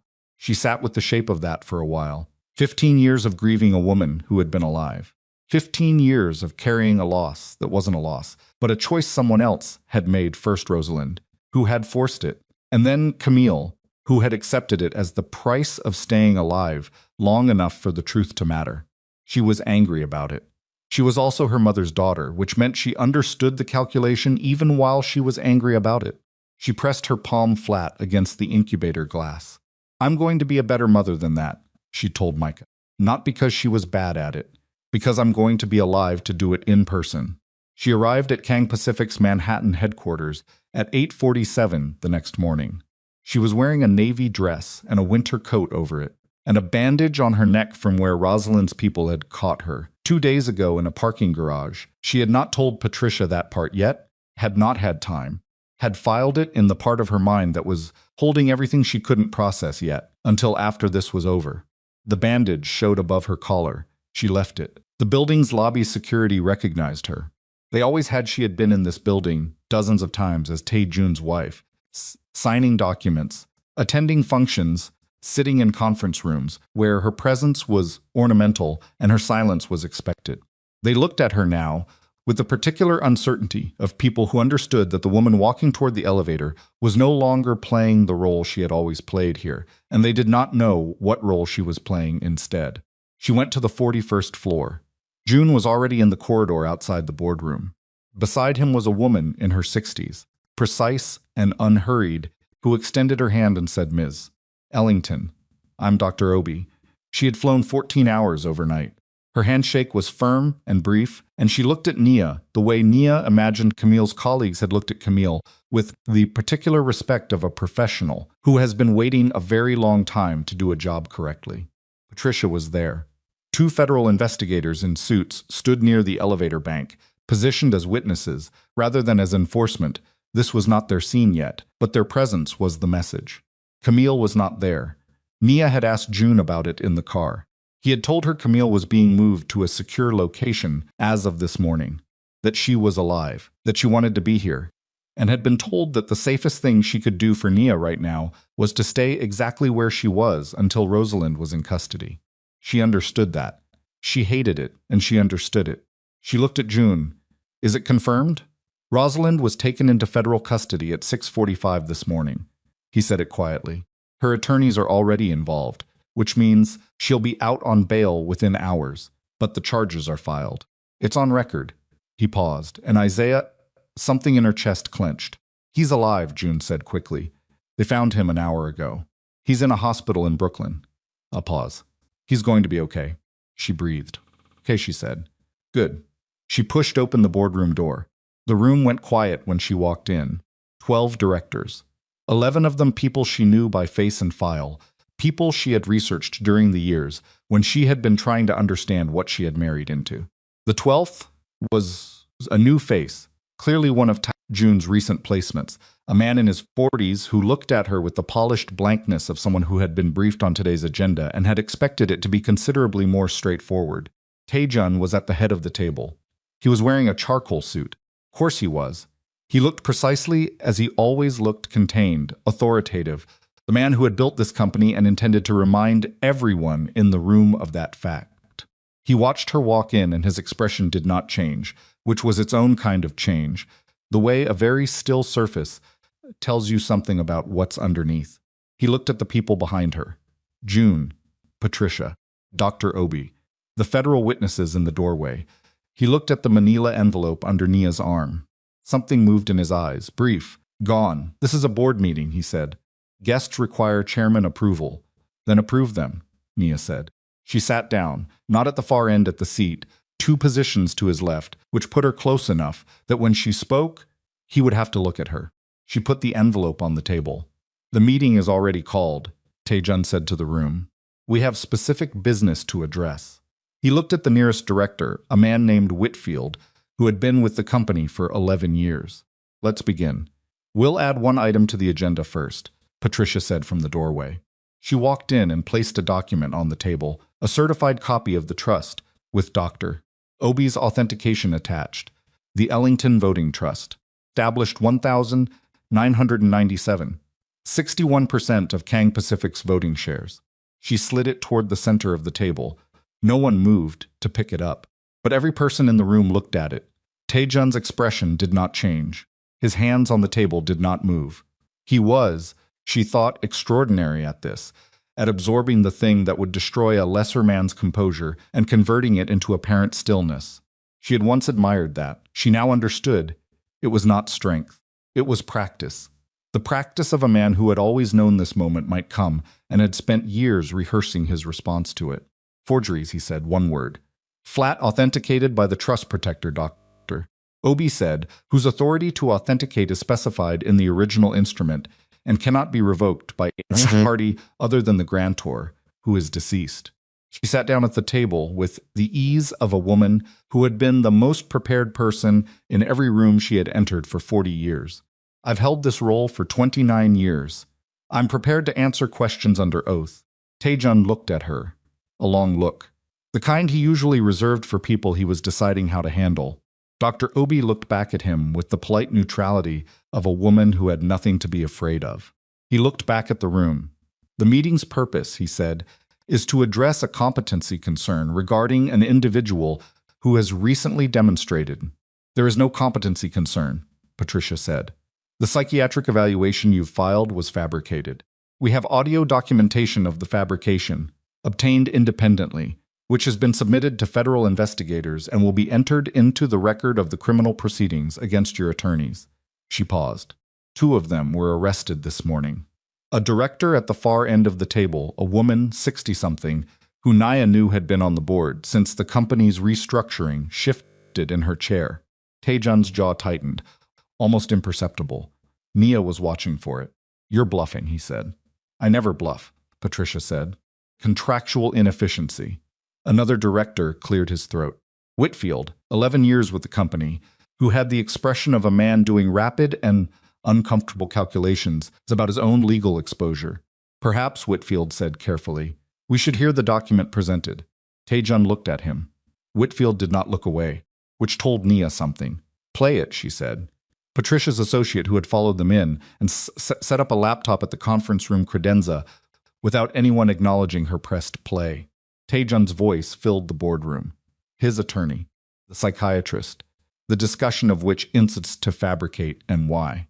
The specific, detailed, utterly damning conversation of men who believed they were in a sealed room. Nobody moved during the playback. When it ended, the room held a silence that had weight to it. The specific weight of people realizing simultaneously that they have been sitting at a table with information that now makes them witnesses. Taejun stood up. This is illegal surveillance, he said. His voice was controlled, but it had an edge. Underneath it, now the first edge, the first crack in the surface. Obtained without consent, inadmissible, and I will have every person in this room. There's one more, Naya said. He stopped. She looked at him. Sit down, Taejun. He didn't sit. She picked up the recorder from the table, the one from her mother's safe deposit box, which Patricia had transferred to digital and loaded onto the associate's laptop. She said this recording was made 4 months ago. The speakers are you and Rosalind Mercer. Rosalind Mercer was arrested this morning on federal racketeering charges. She paused. In this recording, she describes the trust as, and I'm quoting directly, the entire point. It always was. Everything else is just management. She pressed play. The room listened. Taejun stood at the head of the table and listened to his own voice discussing the trust he had spent 4 years trying to acquire, and Rosalind Mercer's voice explaining with surgical clarity why every element of Nia's destruction had been architected around a single legal document that he had never, in any meaningful sense, controlled.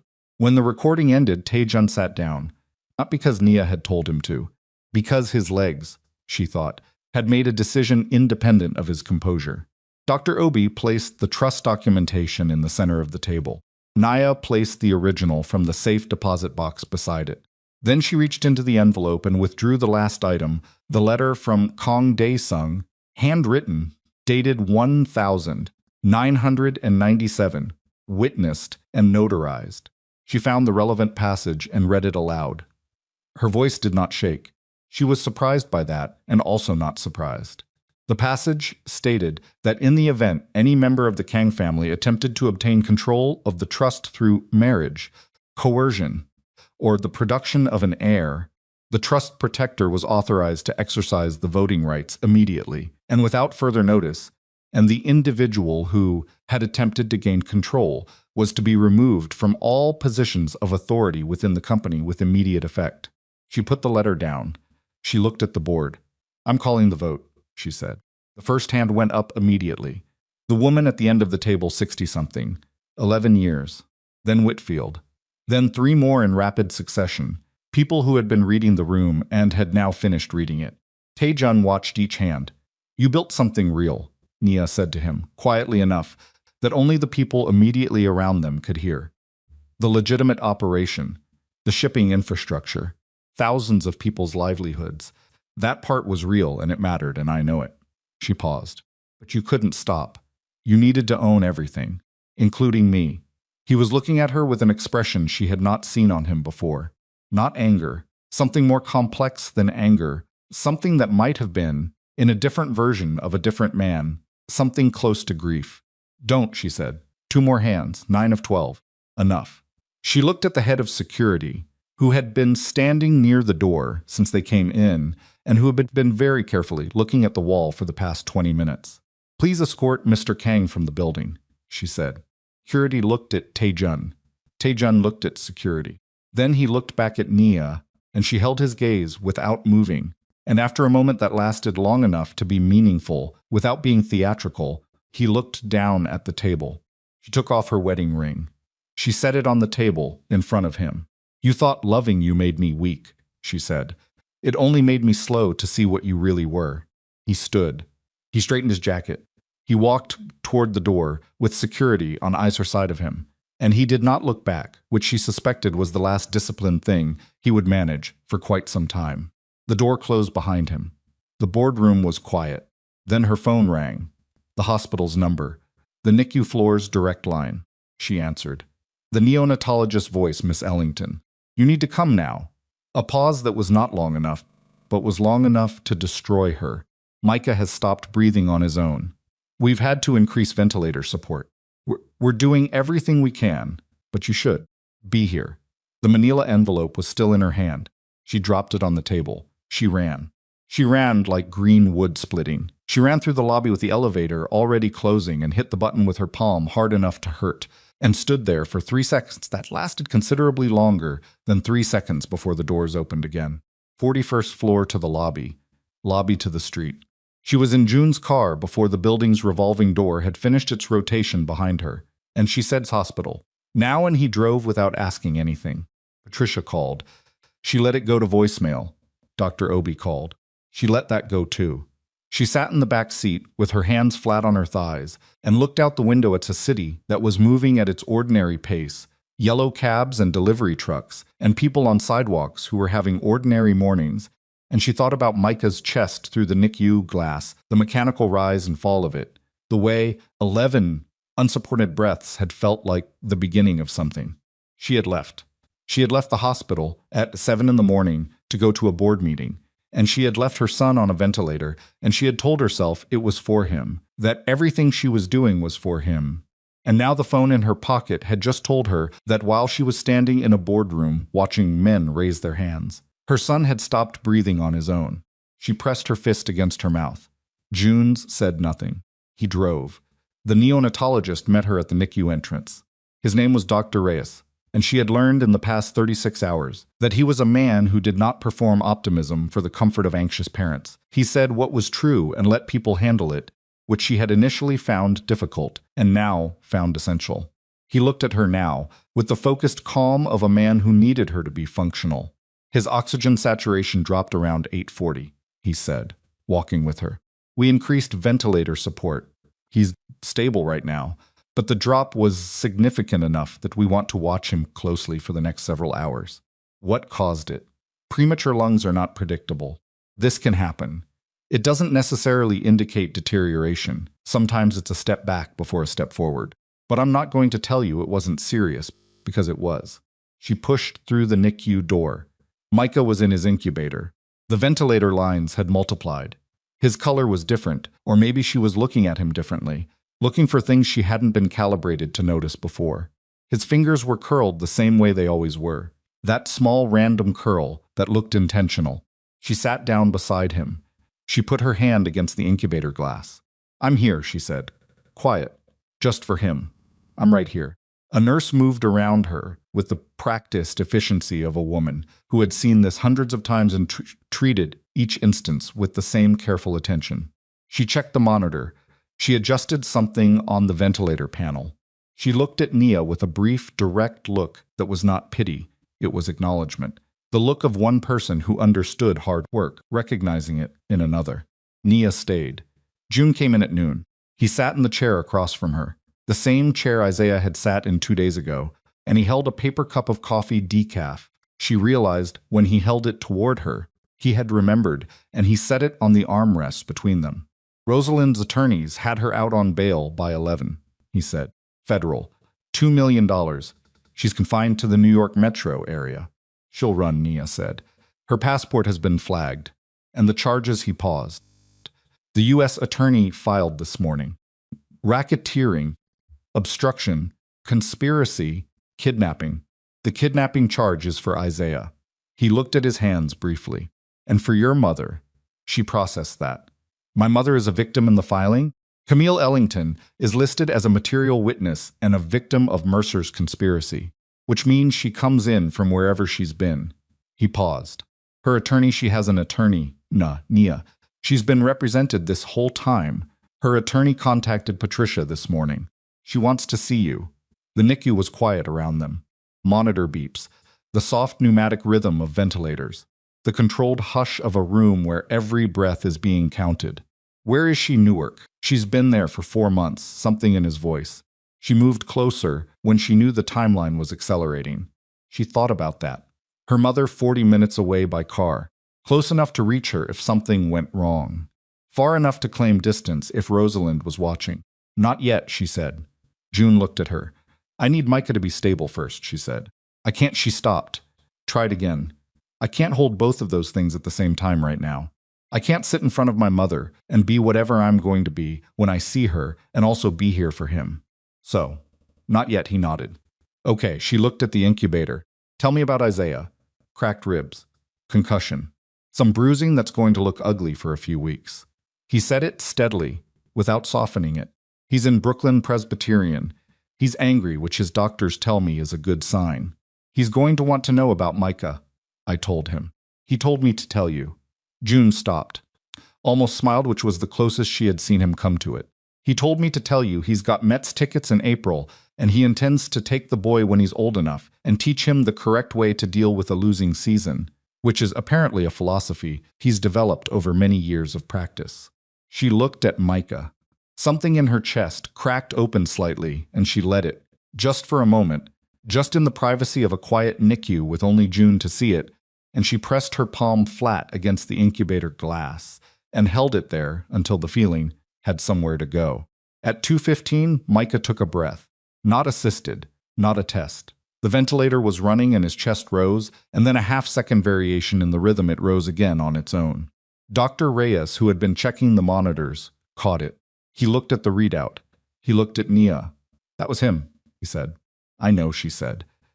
She had felt it before she saw it. Some change in the room's texture, something that was not measurable on any monitor.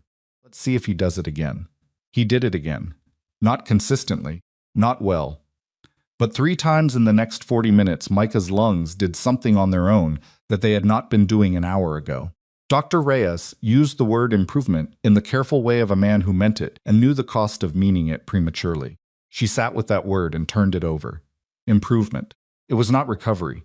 It was not certainty. It was one small forward movement in a sequence that still had a long way to go. But she had learned, in the past 3 days, that a sequence of small forward movements was sometimes the only architecture available for surviving something, and that the mistake was waiting for a larger movement that might not come. She picked up her phone. She called Patricia. I need to know what Taejun's position is, she said. He's retained new counsel, Patricia said. A sound like green wood splitting. They filed a motion this afternoon, challenging the validity of the trust documents on the grounds that the original agreement was executed without proper disclosure to the Kang family's corporate attorneys. It's a delay tactic, yes, and it'll fail. The trust was structured to be unassailable, and Dr. Obi's authentication is going to hold. But it buys him days, maybe a week. Patricia paused. There's something else. His new attorneys also filed in family court. They're trying to reopen the custody question, citing new evidence. What new evidence? Your departure from the hospital this morning. They're arguing that leaving a critically ill premature infant to attend a board meeting demonstrates. Patricia stopped. Demonstrates what? Misplaced priorities. The room was very quiet for a moment. Patricia, I know. Tell me what we do. We demonstrate the opposite, Patricia said. Starting now, you're at that hospital. You eat there. You sleep there. You are photographed there if it comes to that. The board meeting was today. It's done. Everything else happens from that building. She looked at the NICU window. That was already the plan, she said. She slept in the hospital that night, in a reclining chair that was designed to be functional rather than comfortable, covered by a hospital blanket that was thin enough to be technically pointless. She slept in 2-hour stretches, waking each time a monitor changed pitch in the unit and falling back asleep when the rhythm resumed. She had always been a light sleeper. Taejun had found it irritating. She now understood it as something else. In the morning, Micah's overnight numbers were unchanged, which Dr. Reyes told her was acceptable. He had held what he'd gained. That was the goal right now, holding ground. She thought, I know something about that. Patricia came at 9 with coffee and documents that needed signatures. The Kang Pacific Board had formally ratified the trust's voting rights the previous afternoon on the record, with minutes, and the transfer of operational authority was in process. Naya had already requested an external audit of every division. She had already asked 2 of the board she trusted most to identify which employees in the company's organizational structure had been directly involved in the illegal operations, and which were simply people doing their jobs in proximity to something they hadn't fully understood. She wanted to know the difference before she made decisions. The legitimate shipping operation employed 4,311 people. Most of them had families. Most of them had done nothing except work for a man who used their labor to build a structure they had no knowledge of. She had spent 3 years watching Taejun treat employees as instruments, and she was not going to do that. The company restructuring can't happen overnight, Patricia said. The legal exposure alone, I know. But the audit happens now. Before anything else, she signed where Patricia indicated. What's the status on Taejun's criminal exposure? The federal investigation was already 18 months in. With Sora's testimony and the recordings, they have enough to indict. The timing is a prosecutorial decision, not mine. Patricia looked at her. He knows what's coming. His attorneys are already in conversations about cooperation possibilities. Naya absorbed that. He'll give them Rosalind, among others. She thought about that for a moment. About Taejun calculating even now, even in this reading the situation, identifying what he had left to trade, making the rational decision. It was, she thought, very him. Even losing, he was managing. She almost respected it. She didn't respect it. Fine, she said. Let the prosecutors do what they do. I'm not going to stand in the way of anything that puts Rosalind Mercer in a room with no exit. The call from Rosalind came that afternoon. She didn't recognize the number. She almost didn't answer. Then something instinct, preparation, the understanding that there were conversations she could not avoid forever made her pick up. Naya, the voice was exactly the same. That was the thing about Rosalind Mercer. She had spent 30 years being precisely what she presented. And even now, with federal charges filed and her life dismantling around her, the voice carried the same measured authority it had always carried. I think we should talk. You had me detained with a warrant that described an event that hadn't happened yet, Nia said. I don't think there's a conversation that fixes that. I'm not calling to fix anything. A pause. I'm calling because I want you to understand something. What I built, what I spent 30 years building, was not simply about money. I want you to know that. What was it about? Survival, Rosalind said. When I came up through the federal judiciary, I was the third black woman ever to sit on that bench. The structures that were already in place, the alliances, the protections, the informal agreements that dictated whose careers advanced and whose didn't, those structures were not designed for me. I built alternatives. A pause. I built them the only way they could be built when the existing system won't let you use its tools. Naya sat with that for a moment. I'm not going to tell you that's not real, she said finally. I'm not going to tell you the system you walked into was fair. It wasn't. She kept her voice even. But you disappeared my mother for 15 years. You helped Taejun take my son. You wrote a warrant describing an event in the future, as if you had already decided how things would go. She paused.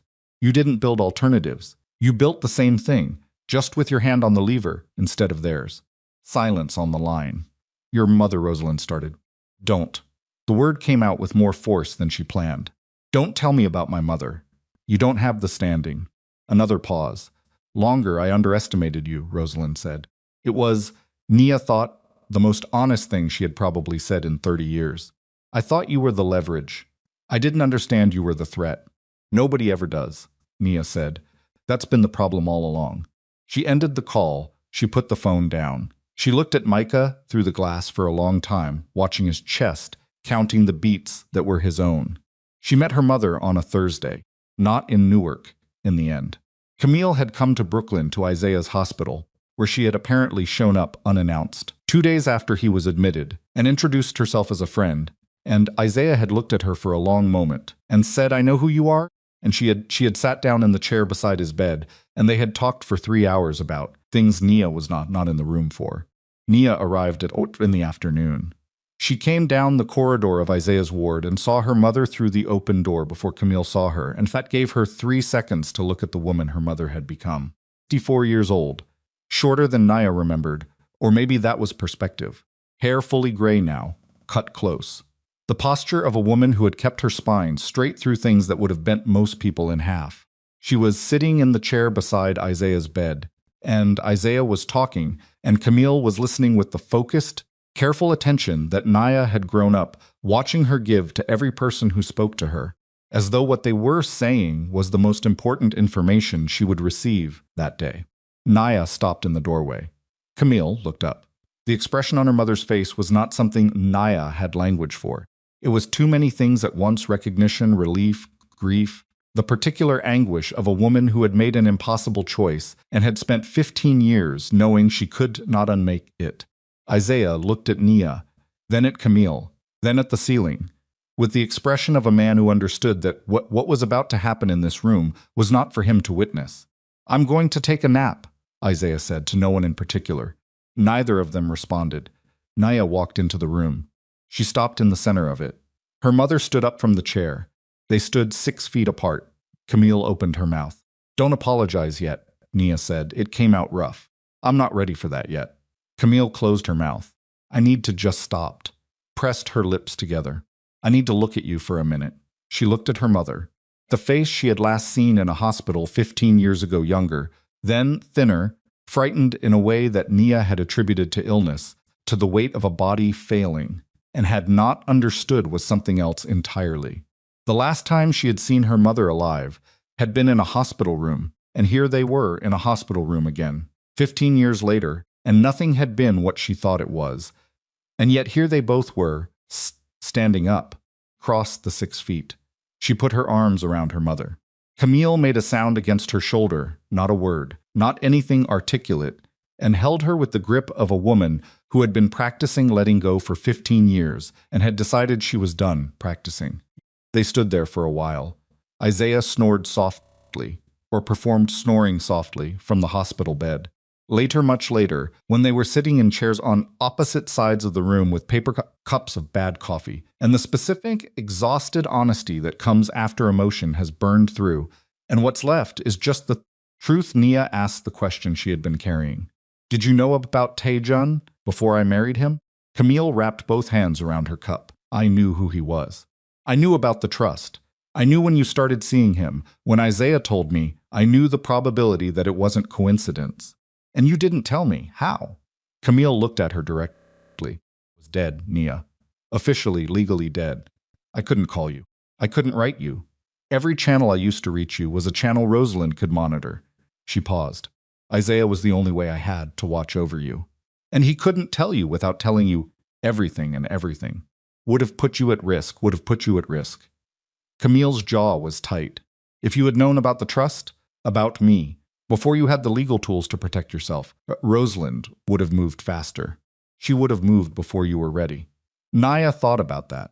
About the geometry of it, her mother, spending 15 years in hiding not to protect herself, but to protect the conditions under which her daughter might survive.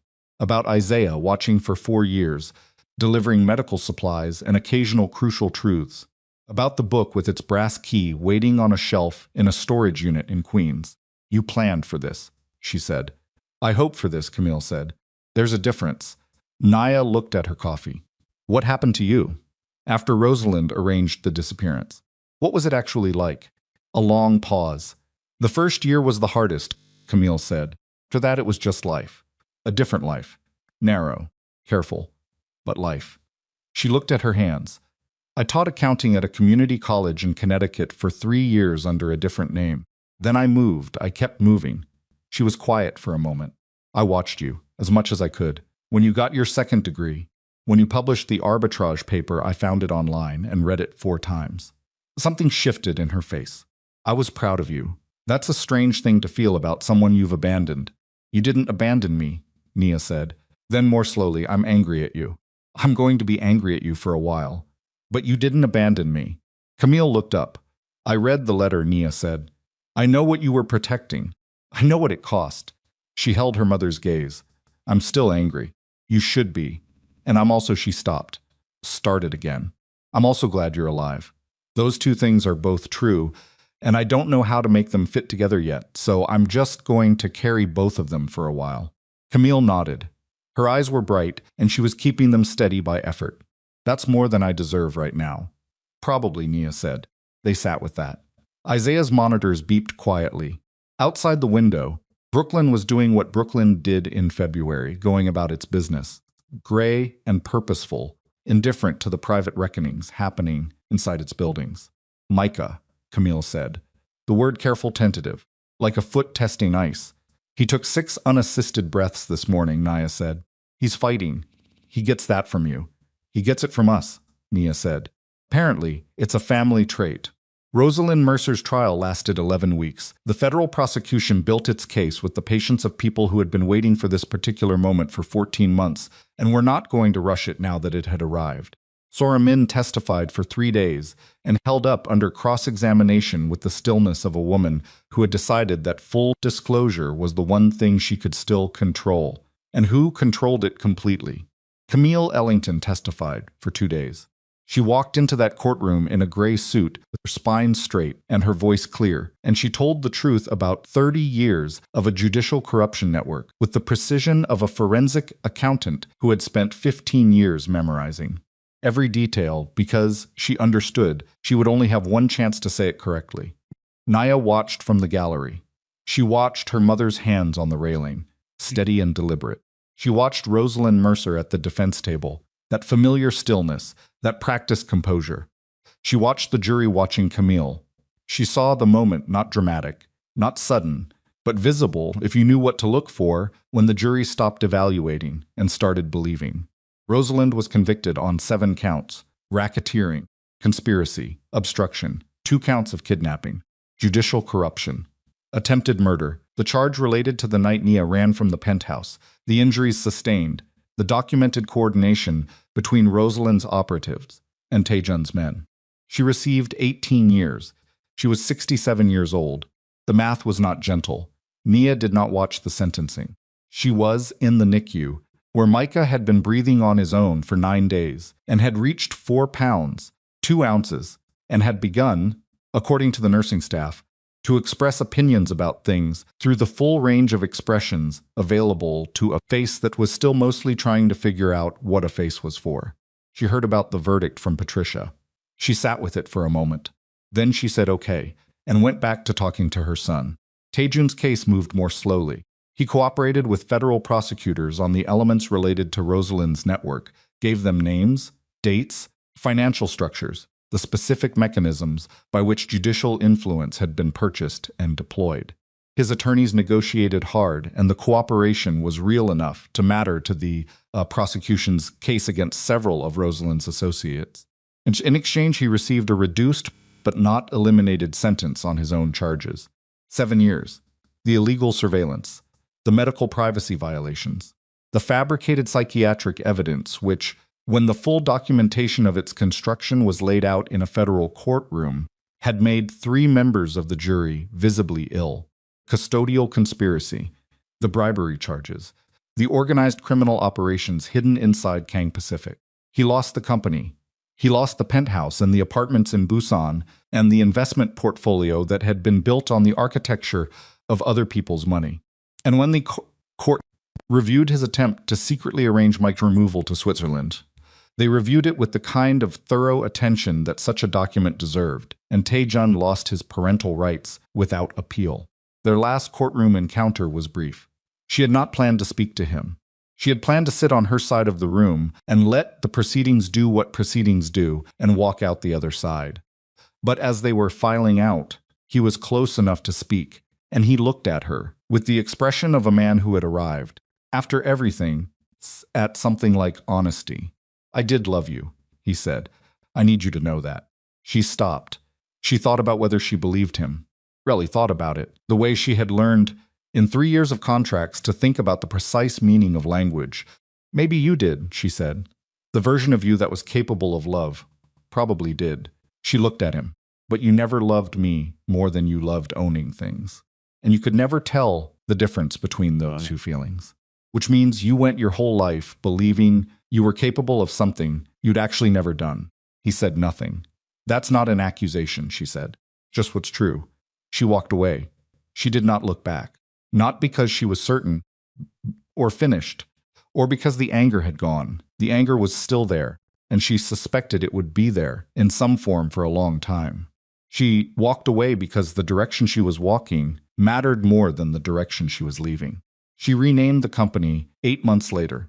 The board voted on it unanimously, including the 3 new directors she had appointed, and the paperwork was filed, and the name that it had been on shipping containers, and manifests, and corporate documents, and charitable donor lists for 3 decades became, in a single administrative morning, something that had never existed before. Ellington Global Maritime. She kept every legitimate employee. She personally reviewed the audit results on all 4,311 people and made decisions about the criminal divisions, one at a time, with the specific understanding that proximity to something wrong does not always mean participation in it. The people who had been instruments of Tae-jun's organization left. The people who had simply worked alongside it stayed, if they chose to. Most of them chose to. She understood that. She had been one of them, in a way for longer than she liked to admit. Isaiah recovered fully, which he described as mostly fully, while flexing his shoulder and wincing in a way that said the ribs still bothered him. He went back to driving medical supply routes and claimed, when she tried to talk to him about compensation, splitting, that he had no idea what she was referring to, and that he was simply a man who drove a van and occasionally made decisions about whether to step in front of people who were about to get hurt. "Isaiah," she said. "I'm serious," he said. "I'm just a driver. You spent 6 years watching me." "I watched a lot of traffic," he said. "Some of it happened to involve you." She looked at him. "The Mets tickets are real," he said. "April. I wasn't kidding." She told him she would hold him to it. She meant it. Camille moved to an apartment in Greenpoint, 20 minutes from the house in Carroll Park that Naya had purchased when it became clear that she and Micah were going to need walls that were genuinely hers and not held in trust by any corporation or any man's name. It was a townhouse, narrow and slightly drafty and in need of work, with a small yard in the back that a previous owner had planted with things she didn't know the names of, came up green in March with the particular stubbornness of plants that had survived multiple winters and intended to survive more. Camille came for dinner on Thursdays. The first few months, those dinners were careful. The conversation moved around the edges of the things they were not yet ready to say, the 15 years, the choices, the grief that had not been real and also had been completely real. They talked about Micah. They talked about Nia's plans for the company. Camille offered opinions about the audit process, and Nia took them. not because she needed them, but because the act of taking them was its own small repair. By summer, the dinners had become something else. Longer. Camille had opinions about everything and expressed them in the direct, slightly impatient way of a woman who had spent 15 years without anyone to express them to and was making up for lost time. Naya argued back. They disagreed about 3 things before dessert on most Thursdays, and the disagreements were real and occasionally heated, and they were also, Nia understood, exactly what they were supposed to be: a relationship, not the memory of one. The actual, living, difficult, imperfect thing. Micah grew. He came home from the hospital at 11 weeks, at a weight that satisfied Dr. Reyes and a lung function that satisfied Nia, and she carried him through the door of the Carroll Park townhouse and set him down in the small portable bed she had spent 2 hours assembling the night before with a furniture manual and no patience for the process, and put her hands on the sides of the bed and looked at him. He looked back at her. She had thought, in those first days in the NICU, that she would feel something specific when he was finally home, some decisive emotional resolution, some clear before and after. What she felt instead was something quieter and more durable, something that didn't announce itself. "Okay," she told him. "Here we are." He had not yet learned to respond to sentences, but he moved his mouth in the way he did when he was processing sensory information, and she took that as engagement. June Park. She had thought, after the board meeting, after the hospital, after all of it, that she would know how to categorize him. She had thought the category would be clear ally, resource, someone whose interests had aligned with hers at a critical moment, and who would naturally return to his own orbit once the alignment was no longer necessary. He did not return to his own orbit. He appeared at the Carroll Park house on a Saturday in October with 2 containers of coffee from the place on Atlantic Avenue and a copy of the Ellington Global Maritime Quarterly Audit Summary, which he hadn't apparently obtained through his own channels, and he sat at her kitchen table and they argued about her infrastructure investment priorities for 90 minutes. It was, she thought later, one of the better conversations she had had in years. He came back the following Saturday, and the one after that. He did not try to occupy space she hadn't offered. He read financial reports at the kitchen table while she was on calls. He brought Micah a soft shape-sorting toy in November that Micah demonstrated no interest in for 3 weeks, and then became abruptly obsessed with, carrying the blue hexagonal piece everywhere with the intensity of a person who has discovered a fundamental truth. June had looked at this development with what appeared to be genuine satisfaction. He was not a simple man. She had known that from the beginning. He had resources and alliances and a past that she did not have the full shape of yet, and might not for a long time. It sent Isaiah to watch her before she knew she needed watching. He had interests that were not always visible, and an understanding of power that was complex and not entirely comfortable. He was also patient and honest when she asked him direct questions, and he had never once in all the months since the boardroom tried to become something she hadn't asked for. One evening in March, when Micah was asleep and the Carroll Park kitchen was quiet, and the thing on the table between them was neither a document nor a coffee cup, but something that had been accumulating in the space between 2 people for more months than either of them had explicitly acknowledged, June looked at her and said, "I'm not trying to rescue you." She looked up. "I want to be clear about that," he said. "You don't need rescuing. You haven't needed rescuing since approximately the moment you turned around in that corridor at the gala and decided not to react." He looked at her directly. "I'm not interested in being a man who walks into a story someone else already finished and plants a flag." He paused. He stopped. Started again, more carefully. "I want to build something honest beside you. If that's a thing you want. If it's not, tell me, and I'll figure out how to still be in this kitchen on Saturdays without making it strange." She looked at him for a long moment. She thought about what she knew and what she didn't, about the ways she had misread people before, about the specific ways June Park was unlike those people, and the specific ways he was not unlike them, about the fact that certainty was not something available to any 2 humans deciding whether to try for something together, and had never been, and that waiting for certainty was just another word for staying in a safe deposit box. "It's a thing I want," she said, but slowly, and with honesty about the complicated parts. "I have patience," he said. "I know," she said. "It's one of the things I've noticed. The lake they chose for the wedding was in Pennsylvania, 3 hours from the city, property owned by a friend of Patricia's that had a small dock and considerable privacy, and in early September held a late afternoon light that made everything it touched look slightly more permanent than it was. There were 40 people, not the 500 that a Manhattan wedding of this social bracket was expected to produce. 40 people who actually knew her, actually knew June, and actually understood what was being promised, and what it had cost both of them to arrive at a place where promising anything felt like an act of courage rather than naivety. Patricia was there. Dr.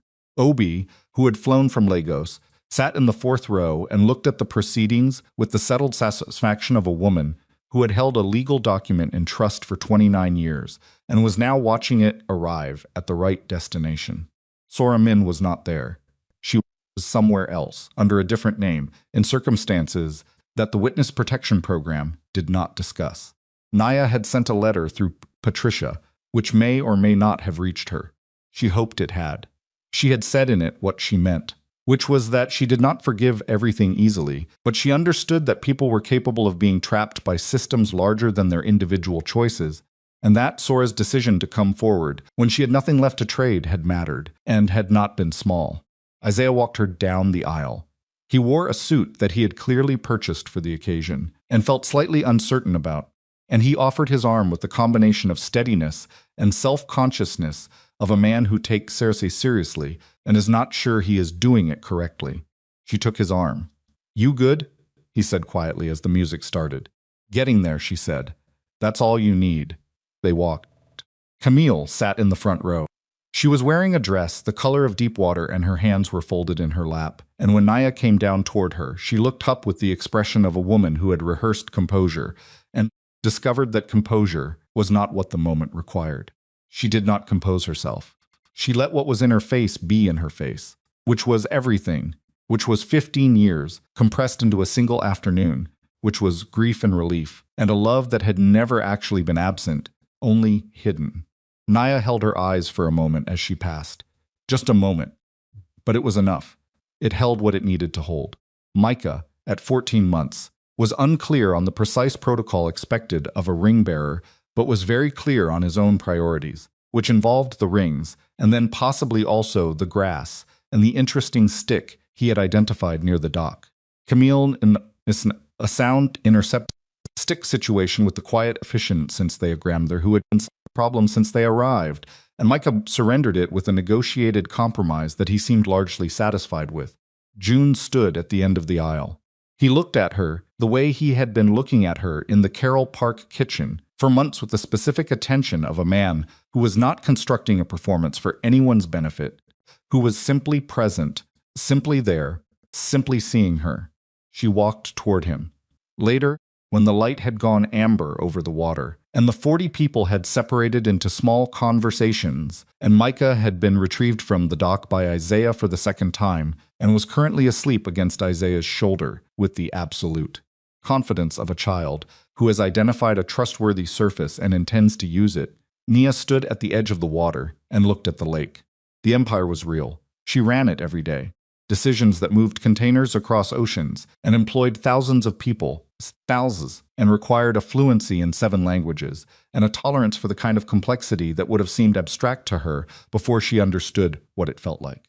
To have your entire existence structured by someone else's plan. She was good at it. She was also, for the first time in a very long time, something other than the most strategic person in her own life. There were Thursdays with her mother. There were Saturday mornings in a kitchen on Atlantic Avenue. There was a child who needed her in ways that had nothing to do with her expertise in anything and required only her presence, consistently and without condition. She had walked out of a Park Avenue penthouse in February with $83 and an ultrasound photograph and a thumb drive full of evidence, and she had walked into whatever this was, this evening, this water, this accumulated improbability of everyone she loved being in the same place, and mostly all right. It wasn't clean. The anger at her mother still surfaced sometimes at unexpected moments. The grief she felt for the years she had spent genuinely loving. A man who had been calculating the whole time was real and did not resolve itself into a lesson.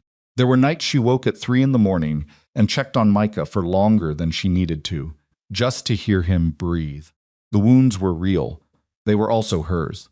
She had emerged from everything Tae-jun built around her, not because she had found the perfect ally or the right document or the correct legal strategy, though all of those had mattered. She had emerged because she had stood in a corridor at charity gala and heard herself described as useful, and had decided in that moment not to perform the person someone else needed her to be. She had stopped performing. Everything else had followed from that. June appeared beside her at the water's edge. He did not say anything. He stood close enough that she could feel the warmth of him, and he looked at the lake, and she looked at the lake, and they were quiet together, the way two people are quiet when the silence has something in it rather than nothing. After a while, she said, "I need you to know it's going to be complicated." "I know," he said. "I mean specifically, the company. My mother." Isaiah showing up with unsolicited opinions. Micah's ongoing philosophical position on personal property. She paused. "Me. Nia. He looked at her. "I've been sitting at your kitchen table for 6 months watching you run a 4,000-person international corporation while arguing with your mother about risk assessment protocols and teaching a 14-month-old the names of shapes." He paused. "I know what I'm in." She looked at him. "Good," she said. The water held the last of the light, and behind them the 40 people who had gathered to witness this particular promise continued their conversations, and somewhere in the middle of it, all Isaiah sat in a chair with Micah asleep against his shoulder, and his Mets cap pushed back on his head, and the expression of a man who had ended up through a series of choices that had started with stepping between a pregnant woman and 2 men in the rain, in exactly the right place. Nia looked at her family. Once, she had stood in one of the most powerful criminal empires in America and believed that proximity to power was the same as safety. She understood now that safety was something different.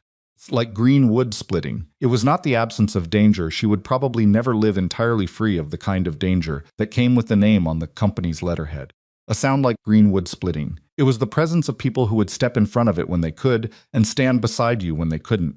$83. An ultrasound photograph.